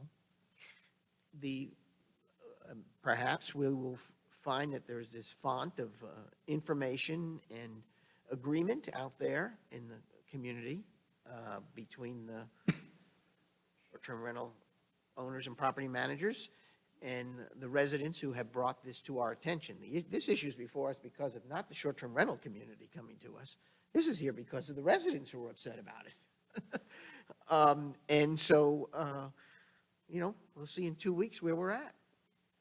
I mean, I'm looking forward to seeing what type of feedback. Maybe someone has a better mousetrap, for God's sakes. I haven't figured it out yet. Okay, we have one other agenda item. Update from Mr. Batten, I think, who's been kind enough to be with us. Thank you, Darren. All right, you're welcome. Darren? Thank you. As a reminder, we put this on here as a kind of a Yeah. placeholder for discussion. At this point, we're awaiting signage, and until we get the signage, we can't really move forward. So I'm not sure what conversation we're going to have. but- I'd like to get a little update where we are. It's been a while since we discussed this, and I'd like to know what's outstanding in Jeff Batten's mind that he's waiting to hear from, and where are we? As Jeff said, there's really nothing more to update other than what we've talked about previously. The signposts have been ordered, the signs are on order, we're waiting for them to arrive. We had agreed that we would not do installation until June because of the amount of work this is going to require. This is not going to be a clean, easy thing to just slide post in the ground and be done with it. I mean, there's bricks that have to be pulled out, holes dug, bricks that have to be cut, relayed, concrete added to the base of the posts. So, I mean, it's just going to be a process. Remind me what the signs will say. Whatever we all agreed to. I can't remember now. It's been so long ago. That's why I'm asking you. Yeah, 'Cause I'd have to circulate the sign back around to you. I don't recall what it said exactly. Just whatever. I think Jim might know. Jim, you're the one that suggested some sign, language changes. Well, you suggested it, so what was it? I can't remember. All right. Well, maybe when you Reserve find it, first. send it around. Yeah, I can't remember exactly what it was. It was some language. It was one word that was changed that Jim liked. Reserved for shopping, dining, and one other thing. That's right. And we were Reserved going to have some additional. reserved for shop, dine, and visit. I'm That's recalling what it was. We were going to have some additional signage to encourage parking in the village parking lot. Yeah, and that we have not pursued as of this point. And we do need to. We're going to lump that in with our landscape design group that's working for on the downtown thing. Right. That process is still underway. They're still working through their landscape Will design. those- So we were talking about some wayfinding signs to get you back to Parking spots. the main parking lots, Will those signs also be ready, though, in June? depending on how we want them to look. Okay. Well, we should have, Yeah. all right. Well, then let's, why don't you bring us what we need to know? Because I think Yeah. if we're going to have certain signs up, and I'd rather try to do it all at once, because we talked about the importance of the rollout. Right. With the business community downtown, the idea of sending a letter out to all the Right. business community. We had a whole plan. Yeah, and that letter was drafted and circulated, and John, I think, is I got it fine right tuning here. it a little bit to kind of make it yours. Right. So whenever, that's ready, it'll be ready, but right now, the signs are not even here yet, so. But the wayfinding sign plan is something that still has to be finalized. In Now, terms of where would we place wayfinding signage and, what's the best way to direct people accordingly? At some point, can we talk about how we deal with people who ignore the signs like they ignore them now? Can we discuss it? Not now, but what we're going to do for the constant non-compliers? Yeah, I mean, I don't know what we're going to do at this juncture without Yeah. companion ordinance, there's no enforcement capability, Well, I think, other than again, part of the process here is, it's non-enforceable right now. There's nothing that would require those spaces to not be occupied by someone who is not shopping, dining, or visiting. part of the process is an outreach from hopefully council members, staff, Right. to landlords, the letter, shop owners, Yeah. groups, Business owners? and do the best job we can Yeah, in there's- education, and see if we can't move forward to a new era. Do you have any suggestions on the enforcement angle? Any of the Jeffs? Is there anything we should tinker with in the ordinance? Is there? There's no ordinance. The point is that we can't regulate who uses a public parking space. We can regulate how long people park there. Right. We can charge people to park there, but we can't pick and choose who can use a public parking space. How about in the loading zone areas and so forth now that have set up where trucks Yeah, I are mean, supposed to unload? There is an ordinance on the books for that. It's a That. matter of Yeah. enforcement there. So- That can be enforced. Well, It's just a matter of police department priorities. maybe we- Yeah, and I think on that, and we've all, heard recently from some residents and shop owners on where people are parking and all, I just would find it helpful if the police could come through town from time to time, just seeing what's happening. Just, yeah. And when they see things in the loading area that ought not to be there, hopefully they'll deal with that and have. So that's another part of the picture here. Can I just revisit the issue of how long people park? Because that's something we can regulate. And I know there's been some discussion on an hour limit, not 1 hour, but some space of time. And I can't remember where everyone's thoughts were on this. I know I was very skeptical of 2 hours, but I wasn't skeptical of 3 hours. So I'm really asking for some opinions from fellow council members, if they have any feelings about us doing something about the amount of time people can park. I think when we decided to get these signs, we had a pretty long conversation about all this. And if I remember correctly, the concern was the enforceability Right. and the expense of the enforceability. And you also had, tickets were incredibly low priced and things like that. And so it was a question as to whether the juice was worth the squeeze and trying to be able to do that because it was so difficult on that. And so we decided to go with these signs and the outreach. And so that's what we're doing on there. Thank you. I do recall that now. And about the enforceability, one of the comments I made before, and I still think we're going to do this, and we're going to be revisiting this. And it's I'm not sure that the signs that we're developing right now are going to be as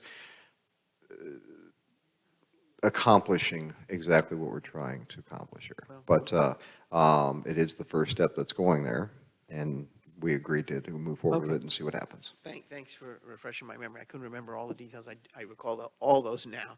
I have one question to ask, and that is, what do we need to do to at least increase the fines on that, in So that if we parking were, lot? if we were to have timed parking as an example, and if we wanted to increase the fines, we can do so. It's a matter of adopting an ordinance.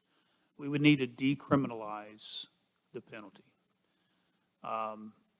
If it's tied to the state penal code, then you can only charge a nominal amount for parking, and $5 has kind of been the established acceptable amount, because they also pay, if that goes to court, they have to pay court costs. And so now you're looking at a much larger fine. But if we decriminalize it, we can set a fine of like $50.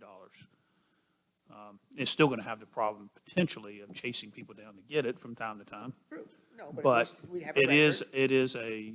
you can set a penalty that is a little bit, I guess, more of a deterrent. I'm, So, we yeah, would have to do, I'm not asking for action or anything, but I think that is one of those things that we really should seriously look at. So at least we increase the deterrence rather than the.